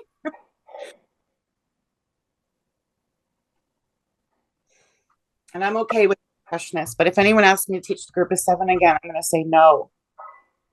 No, It's just, you didn't like it? oh, I love them so much, Stacey. It's too much. Ah. Are we gonna do another oil class? I want to. Yeah, come on, Shar. We bought all this oil stuff. We need to do oil classes. Oh right? yeah, I would love to. So let me talk to you guys about the next 2 classes. I was really thinking that we could do something new, like the clouds we spoke about, and this piece can continue. It's just we can put in just a little bit of time towards this in each of the next 2 classes. But you have 2 options, and so we'll do a little democratic voting system to keep the democracy in this world alive. We can do an underpainting, like an actual grisaille, which is the gray monochromatic for clouds, and then have a second session where we come in more alla prima but it's still going to be glazing, but more of a one-shot deal where it's not in a lot of layers necessarily. Or we can just do 2 more paintings. I'd suggest smaller, like 8 by 10, and we can, that doesn't, I mean, I called the class oil glazing, but we can also just do alla prima if you want, which is nothing to do with glazing at all. It's painting in one session, and it's done quickly. That's another one of my favorites. But if you want to stick to glazing, then I think we need to do a 2-parter, underpainting and then glazed layer over top. So think about it. You have time. Can you glaze over an alla prima once it's dry? Oh yeah, you can do any technique at all with that you want with oils, and at the very last layer you can glaze whatever you want. It's very common for people to use Indian yellow to warm it up, you know. Okay. So yeah, glazing is either a whole process or it's used to subtly affect a specific area or overall. And that's why it's a really important thing to like understand and actually spend time with, because there is like a learning curve of getting the right mixture, the right intensity, consistency, all of that, because it can be used in so many ways. Can I check in, Shar? Yes. Because I can't see you, I've because you're where your easel is, you're kind of out of yeah, I'm kind of working off so this. I'm sorry, Tony, I didn't mean to skip over you. Oh, wow. That ultramarine, is that ultramarine in the sky? Because it is gorgeous. Yeah, there is ultra. Oh, Tony. Yeah. Oh, Oh. you're like almost done. Yeah. Yeah, I haven't really put the reds in yet. Okay. I've got to do the scrub brush kind of stuff in the foreground and stuff like that. But hold on, The foreground does seem really dark, babe. yeah, you know, I think let's put some light on it. I think the light isn't coming through very well there. How can I do this? I almost feel like it's a little too much. Is the blue wet there? Where, sorry? In the foreground, the big shadowy left corner. In the bottom, the left corner. Yeah, it's still quite wet. There's quite a mix of colors in there, and I think, right. Honestly, I think the light is not doing it any favors here. I can't. Well, do you want to take a phone photo and text me? Because like my instinct is not that you asked for my opinion, but I would really take an oily rag and pull some out. It just seems way too dark. Okay. Yeah, so I'll take a photo and send it across to you. I mean, it is dark, but I've got highlights in it. I've got some yellows and blues, and anyway, I'll send a photo over. I think Thank you. Yeah. Yeah. So you can't take it back if this is where going slow is good. I mean, in my demo right now, I need to have it darker, absolutely, but you don't want to go too dark too fast, and so I'd rather catch you now. And if you don't decide, if you think it's fine, you don't want to, that's totally great. But let's just take the opportunity to, like, you know, sure, see if maybe pulling back a little bit here and there would be good. Brenda, would you like to check in?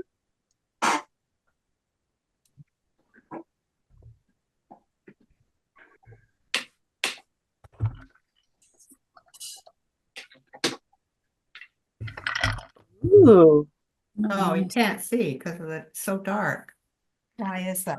I feel we need to send them in to you, if that's okay, Shar, and then you comment, because it is hard to see everyone.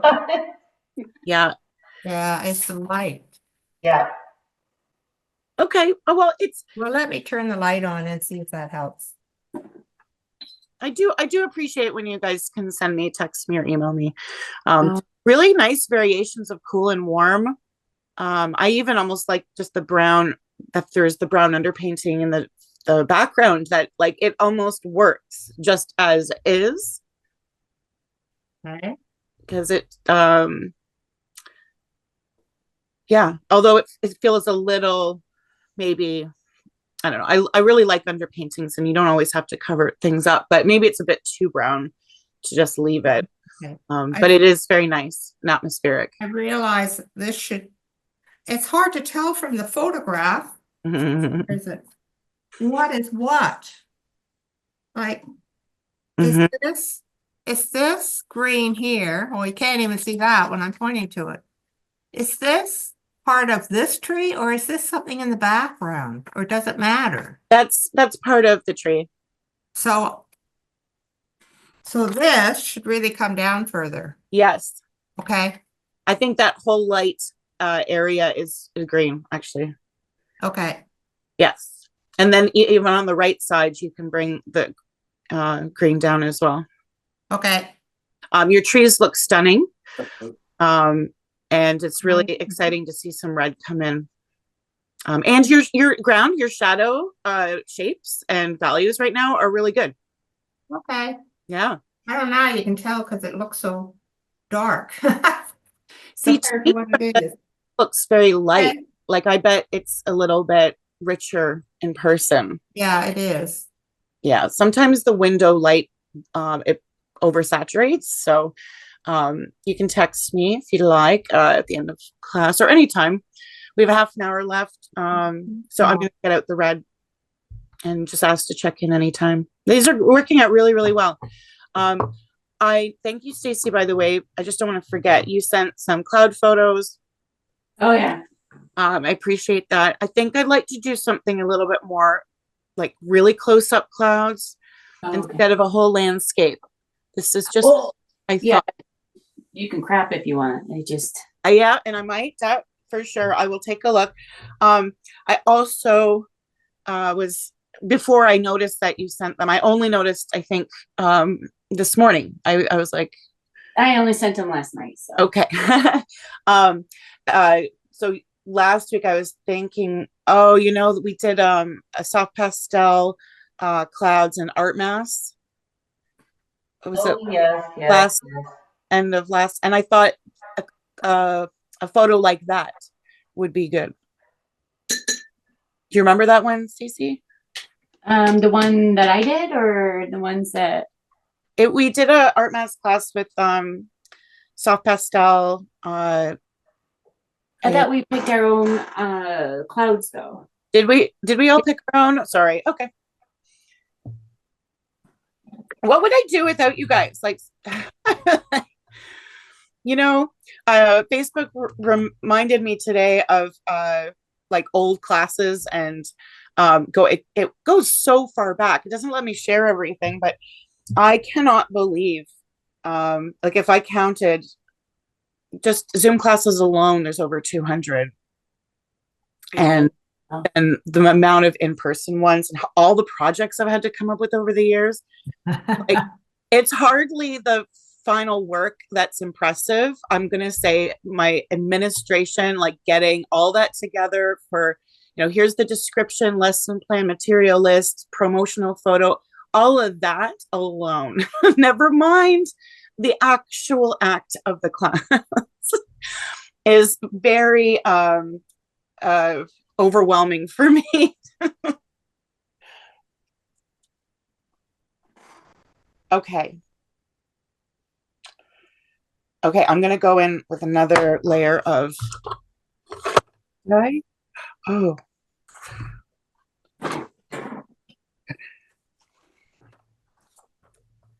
I'm using these really good brushes that I'm going to tell you a story. Just don't share it with anybody. I was at a trade show with TriArt.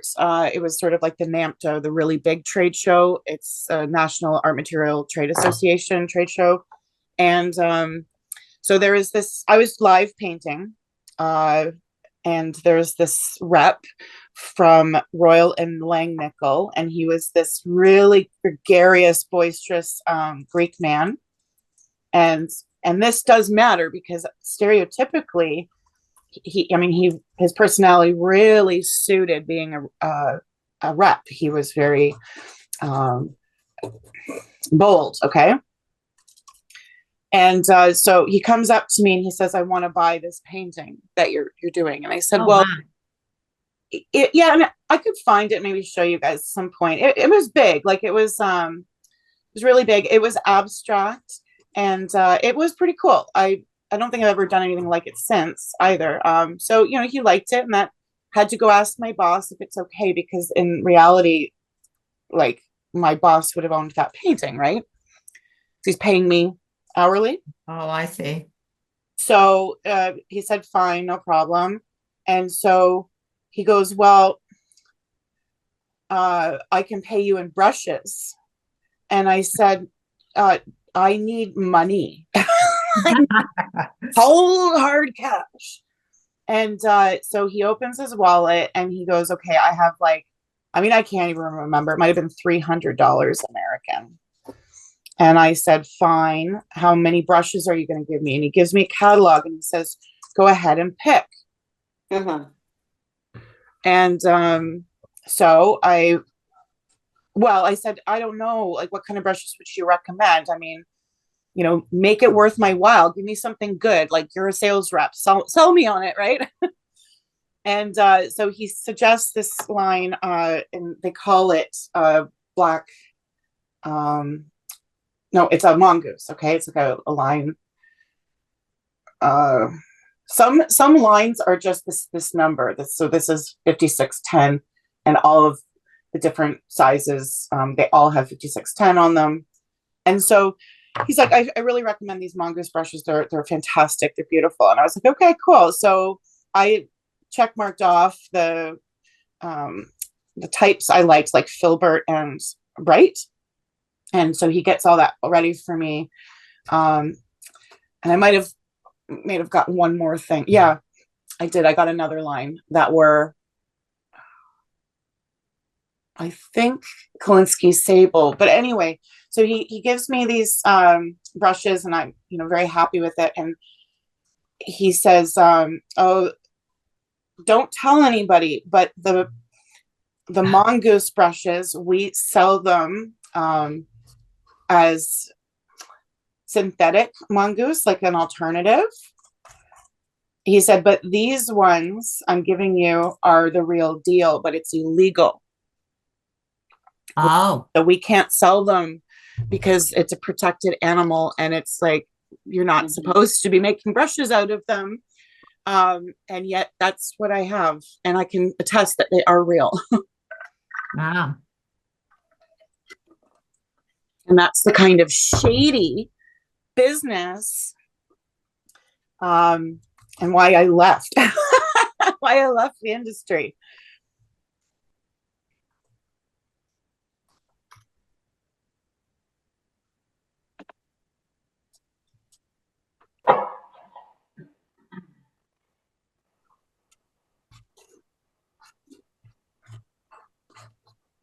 And it does matter. So I hope in this piece you do explore some of the types of brushes you might have, because like right now I'm using a pretty rigid hog bristle, and it's, you know, not a great experience in comparison. So I'm gonna work with it because I have the color on here, but I definitely prefer using those real mongoose brushes. They're very nice.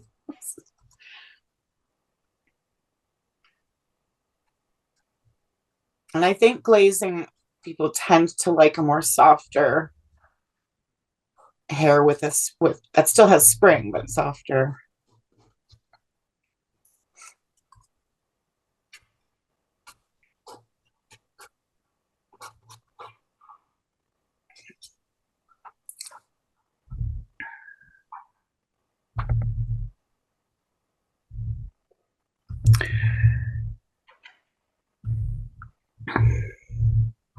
Thank you for the photo, Tony. So you're right, though. I've already gone in there with some lighter greens.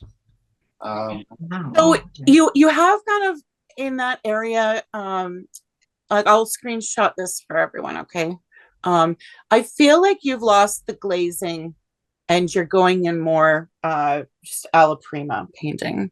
I think you might be right. Yeah, nothing wrong with that, but the potential of that foreground having more luminous depth, like for what I'm seeing. So here I'm going to share my screen. It just feels a little murky in comparison. Yeah.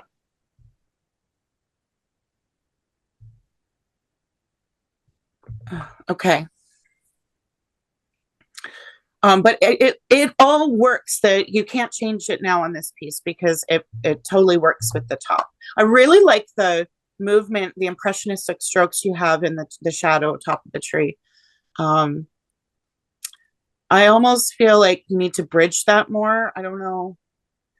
In the top, you mean? Well, just that the yellow and the blue is so strikingly different. I'm not even sure if I'm seeing it as the same tree.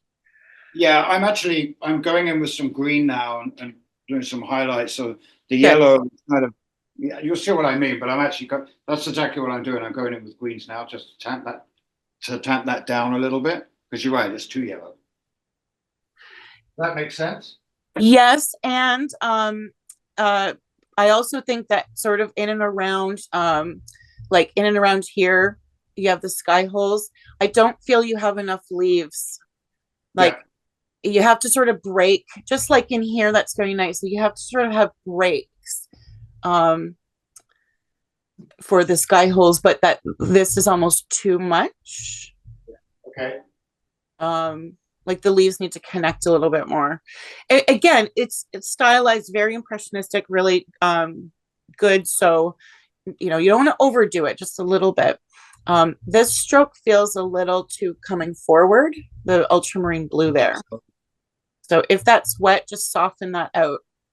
Oh yeah, no, that's still the grisaille. So I'm gonna be going over that. This stroke? Oh, you're talking about the blue here, right? Yeah, it's too hard edged for it to be in the background. Right. Okay. I see what you mean. Yeah, grab a rag and give it a little soften.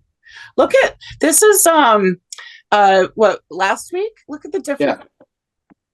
Quite different, eh? Well, that was your suggestion. I put some white on. Yeah, but hugely different. It's amazing progression. We work quick, Tony.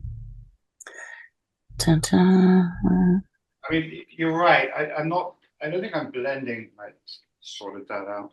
I don't think I'm blending and I see what you mean by I'm losing the glaze effect, right? I'm so sorry. I apologize, Tony. I didn't hear you because Zoom was giving me a warning for something else. What did you say? I can see that I'm losing the yeah, this is more impressionistic. I mean, they're quite, broad and rough brushstrokes I'm using here. Yeah, I think at some point you lost the transparency. Yeah, of layer, and so just again, it's you can always make that decision at any point and start to bring in opaque and take it into more of a direct painting. That's a choice. I just feel like you're not gonna get the true feeling of what that jewel tone glazing can do. Yeah. So if you pick your own photo for do a smaller piece, something really simple, and do these layers again, but intentionally keeping them transparent. Yeah. That would be really, I think you'd be really excited by it. And I'm not unhappy with this, actually. I quite like it. I'm really happy. Yeah, no, you should be happy with it.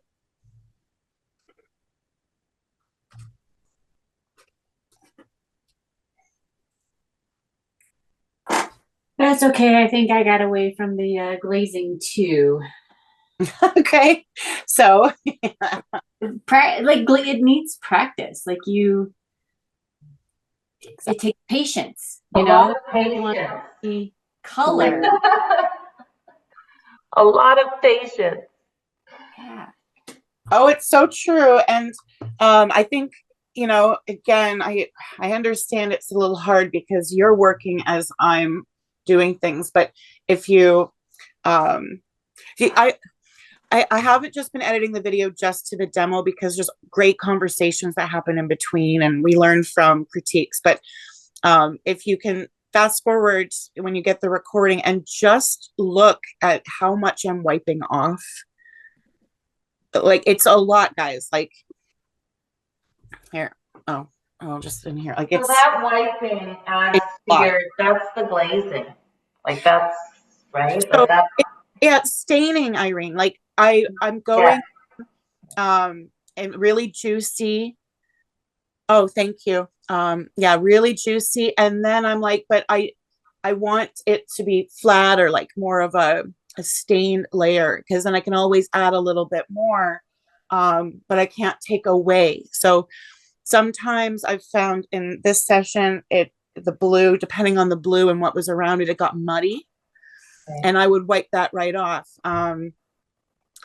There's I'd say even the red, I just started to put a couple second layers of the red here and there and it got muddied. I would wipe that right off. So or if there was a bit of red, this little guy, which one? It was this one.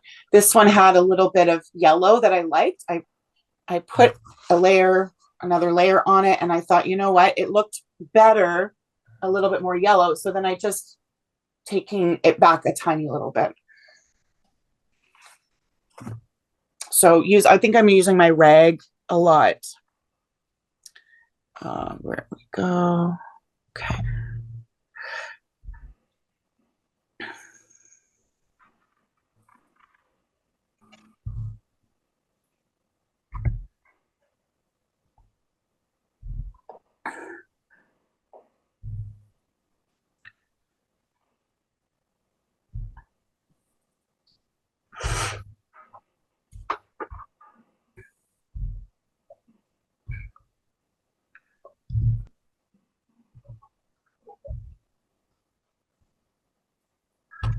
Okay.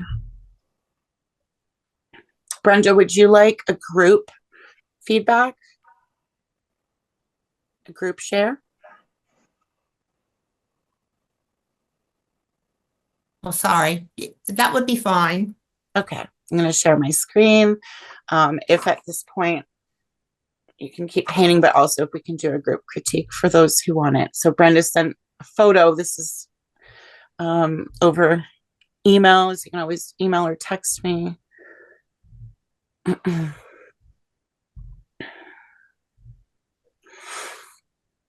Well, it still looks different than it does in person, but at least it's brighter. Yeah, that didn't turn out very well at all, did it? It has to do with my screen brightness Okay. as well. Would you say what's the difference? Is it a little bit, again, like oversaturated? Or The colors are much stronger than it's showing on the screen. On Okay. the screen. The colors are much richer and stronger. I think it's beautiful. Yeah, The light is I love great. this. I love the softness. Yeah, I love it. It's sort of, it's sort of my style. You know, I put it on strong and then I wipe it off. Oh, that's too much of a contrast, so then I wipe it off. But Yeah. That's really nice, Brenda. Really okay. nice. The Okay. tree is beautiful, and that's the focus of this painting. Like yours, mine isn't, but yours is. So I really like it. How everything's has that softness, but that tree really stands out. The branches really stand out. There's one part in where so these two trunks I'm not quite understanding. One Right. could be more in front, so I would take a little time with that tree just to create those two, or make them one. Right now, you could amalgamate them, make them one tree, and just take out that triangle,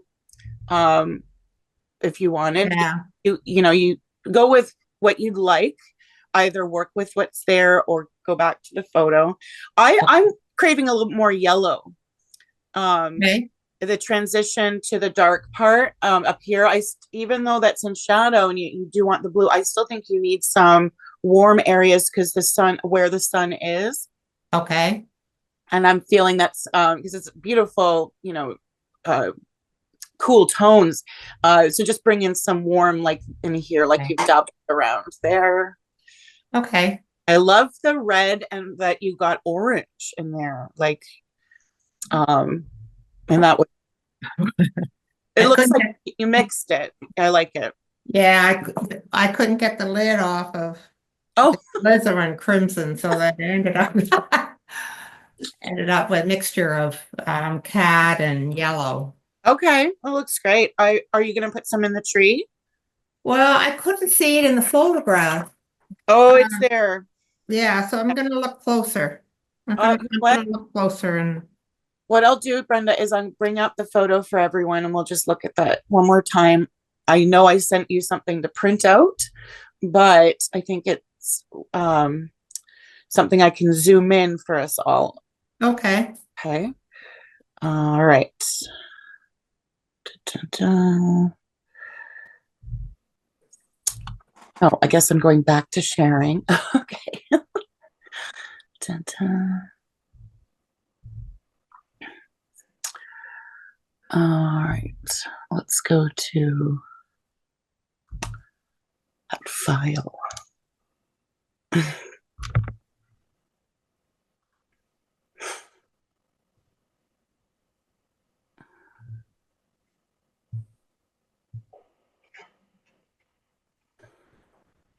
Oh.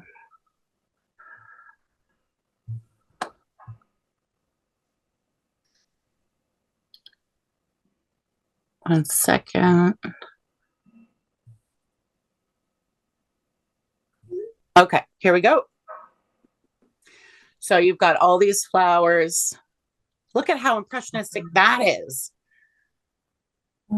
And that's the real photo. It's not affected. That's just the impact of light. There you can see the flowers there. Oh. There. So there's actually yellow. There's a yellow center if you really wanted to get super detailed. But why is that? Sorry, I keep hitting this layer, unfortunately. There's the red. So there's lots of they're little ones. I would simplify it, but oh, too bad. They're up in here.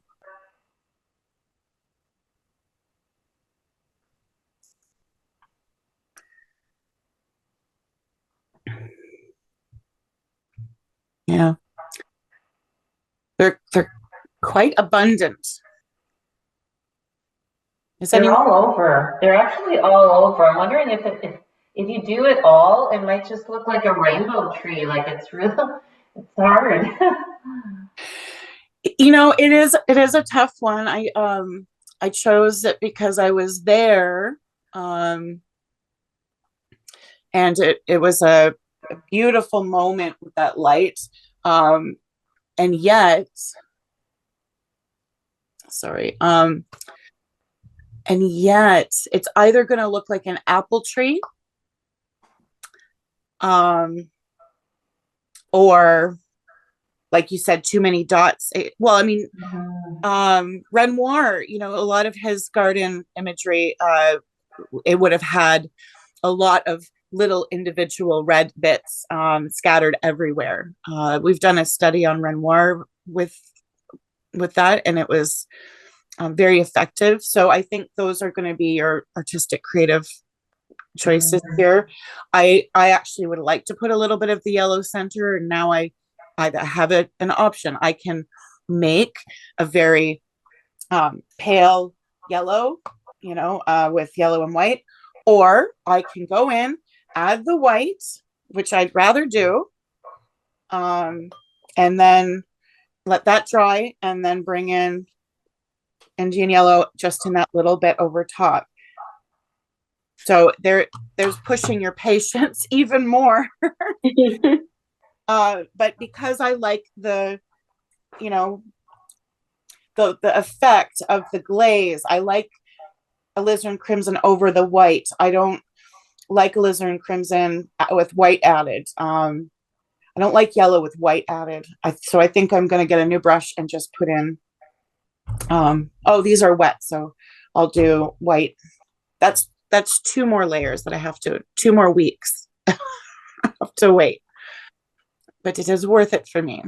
So you're going to do the white where you want the flowers and then put Yellow. just a bit of red. Okay. Huh. Oh dear. No, I know. Stacy, I do like that you put the red everywhere and very small. It looks right. It looks like flowers. Did a great job. I love the violet. Damn, you're done almost too, eh? I think I need more color in the tree. Like I need to darken up. Like Yep. the ground seems darker than the tree, so I need to make them the same value to me. Sorry, the ground. Oh, I see. Yes. Yeah. So I need to darken up the tree once it dries. So go over that. Yeah, and you can use say a raw umber for that. Okay. I think it would work well. It's like a greenish, right?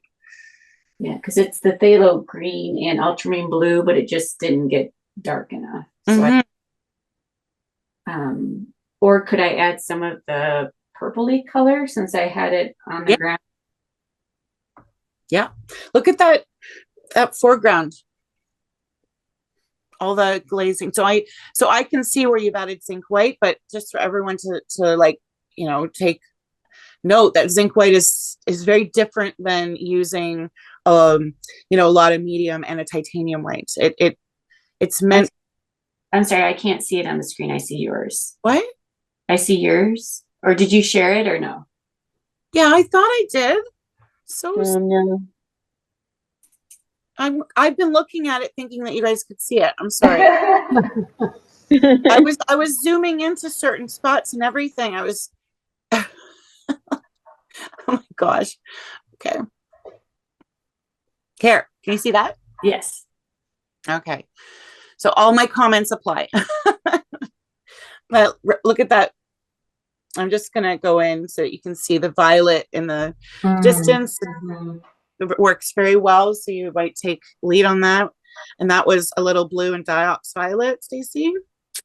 It is ultramarine blue, and then it's called permanent blue violet. It's Daxine violet plus PR 122. So is that magenta color? Yeah. So that's it's a dark purple, but it's not true Daxine. Very beautiful softness in the distance. So you got your atmosphere and really nice brush strokes. Like this right here, that strip is just so beautiful. So I don't glaze anything over that next week then. No, I would leave it. And then just to say, that foreground, it got a little murky with the zinc, but it's not in a bad way. You still have a lot of transparency and it's quite beautiful. I love that you can still see some brown too, because it feels like earth. Okay. And do the holes in the tree, do they look too cut out? Some of them that are like too round like that, having a more distinctive edge, like a harder edge, like that's better than like that. Okay. So bringing in some like mixing a green and actually I'm trying to find one like edge it like this guy.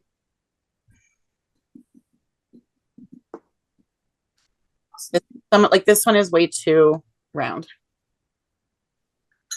Okay. Got should it? I wait until next week to glaze over that, or should I fix the shapes this week? How much is wet in the tree? All of it. Yeah, I would wait. Well, okay. Give it a shot. I actually think no, because if the blue is wet, right? Like the sky blue is wet. Yeah. Yeah, no, it'll just smudge and smear like this.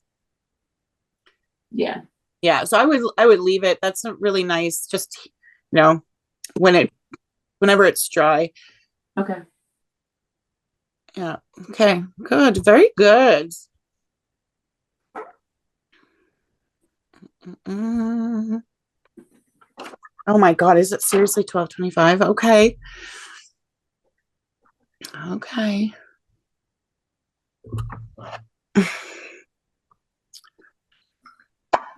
Sharon, I'll send you a photo. Like I'm still working on where it's dry, so I don't want to send it now, but Okay. or I could email it to the whole Text is good.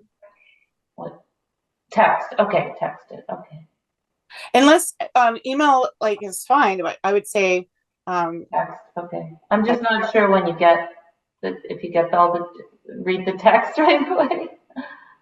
Doesn't have to be right away, of course. oh, it's the same. I mean, I wouldn't say that's much different. Email's good because it for bigger files and stuff. You know, I often forget to delete images and text messages, but they take up space on your phone. So Mm-hmm. I don't know if you guys have ever looked at that. It's pretty crazy. So I use Facebook a lot now, like Messenger for sending things because that's free storage. Like, I'm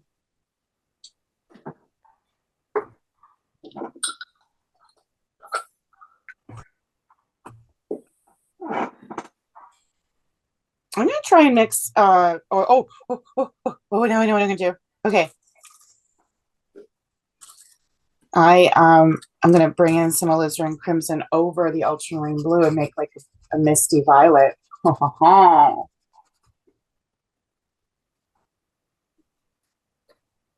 Oh yeah.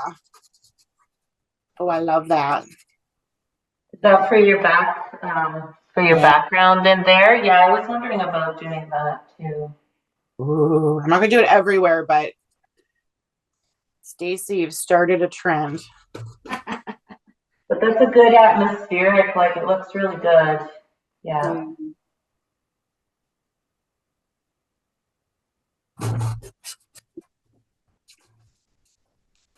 So I just made a light blue violet. Take that, Cobra.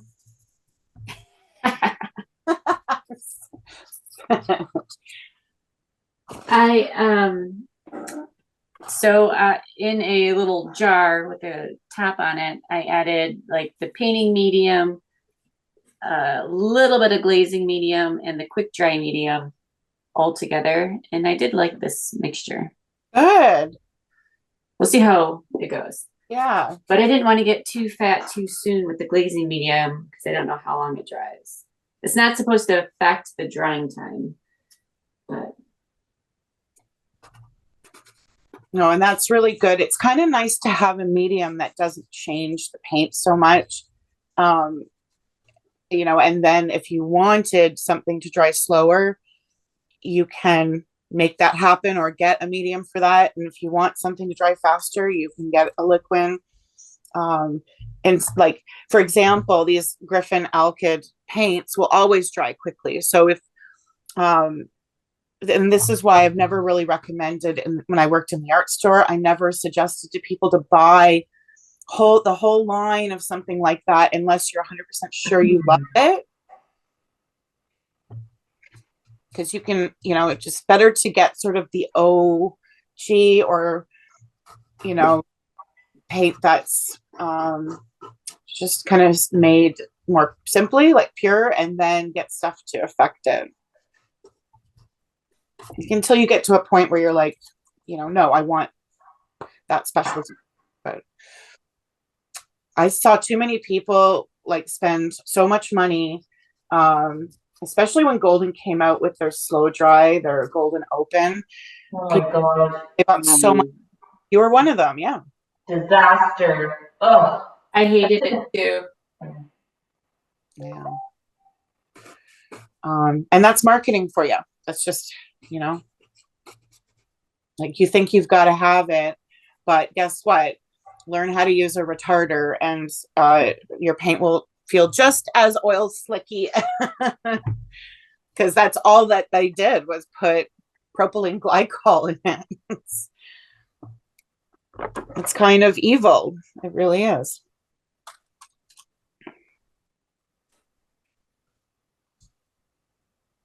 I painted one painting with it. I like the way it turned out, but With the open?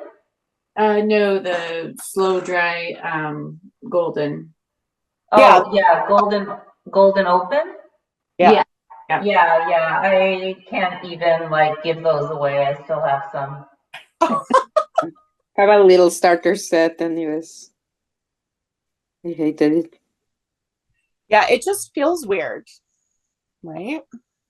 Yeah. It does.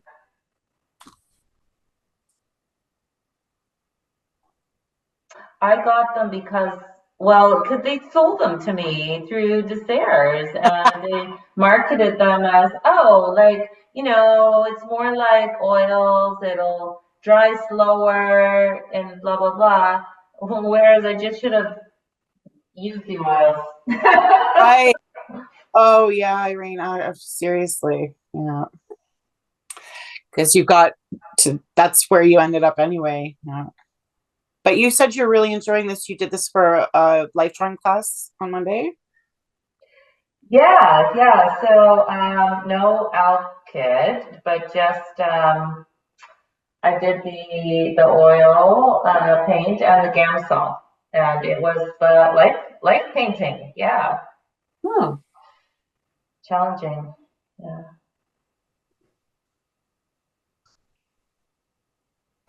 Well, I know we've talked about before, like when you're with the model, usually you finish it.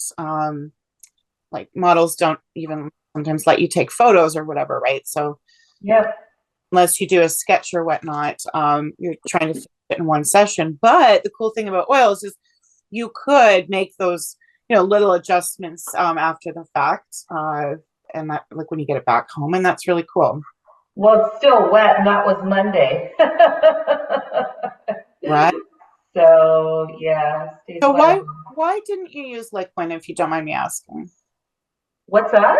Why didn't you use liquid, if you don't mind me asking?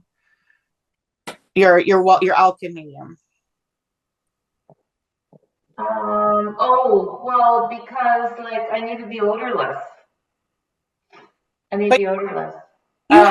you have the M-gram walnut Alkyd, right? No, I have the Gamblin Alkyd. Oh, And then I have Gamsol. I use Gamsol, not oil. Like if I use the oil, just the walnut oil with the paint, it would have like never dried, and then I couldn't go over on the layers. yeah. Fine. That was fine. So, okay, we're coming to the end. Obviously, you can keep painting if you'd like, get your whiskey, whatever. And let's just make a note that truly, if I think I was to put together a set for everyone, the Memgram walnut oil and walnut Alkyd would be in that set, no matter the brand you're using. It has low odor, and walnut oil has really good properties to it. So it's very neutral. And I know we all have what we have, but when we run out of that, put it on your, I'm sure you all have a art store shopping list. So yeah. just add it on there. It is absolutely worth it. It's not cheap. I will say that you can get small bottles sometimes. It is not very common either. It's Mgram is a small company, and small companies always have a hard time convincing art stores to buy their whole line. And so it's probably more available in the United States, and then here in Canada, there's not a lot. I think there was only a few art stores, and one was in Guelph. That's Wyndham had it, and then some are like the Paint Spot out. Is that Alberta or BC? Yeah, I think it's kind of funny because Ngram is very common in Alberta. Any store here, they have huge displays on Ngram and they have promos, and it's Good. probably one of the more affordable options here. So it's fascinating how different that is. Yeah, and it is up to an art store again. Like when they bring in something new, they have to do a good job promoting it so that people will keep coming back. And so when you have like a well-run store, boutique store, especially if it's independent, and they they have invested interest to sell it because they like it as well, then you'll find it popular in your area. But here in Toronto, it's not. And I looked up the price on Amazon and it was disgusting because it's probably sold by an independent. So, you know, again, it's not always easy to find the things that we like. But that to me, just with everyone here and having different mediums and talking about that, I really suggest you're going to continue with oils. Put those on your list. Did you just get an Amazon order, Brenda? So funny. Okay, cool. Yeah, please send me a photo just so I can have that. Okay, babes. Enjoy the rest of your day. You too. Bye. Thanks. See you Bye. for oil painting in 2 weeks. I will send out a reminder next week that it's skipping on Saturday. Okay. Yeah. Thanks. I won't be here in 2 weeks, but I'll watch the recording. With the I'll miss you guys. okay. Oh yeah, so I'll also send out an email reminding to skip the class, but then to also let me know what kind of process you want to stick to for the, I think we should probably stick to the glazing. It'll give me a chance to actually glaze more. Yeah. Instead of, I agree with that. Okay. Yeah. Instead of going to something, and then ongoing in next sessions, then maybe we could do the alla prima, right? Since we're doing glazing now, let's continue with it. Yeah, okay. I agree. Let's do that. I will run a specific session for painting quickly alla prima. It is a different thing. So, okay, cool. We'll stick to glazing and I'll send out a reminder. all right. Awesome. Keep your brushes wet. Yeah.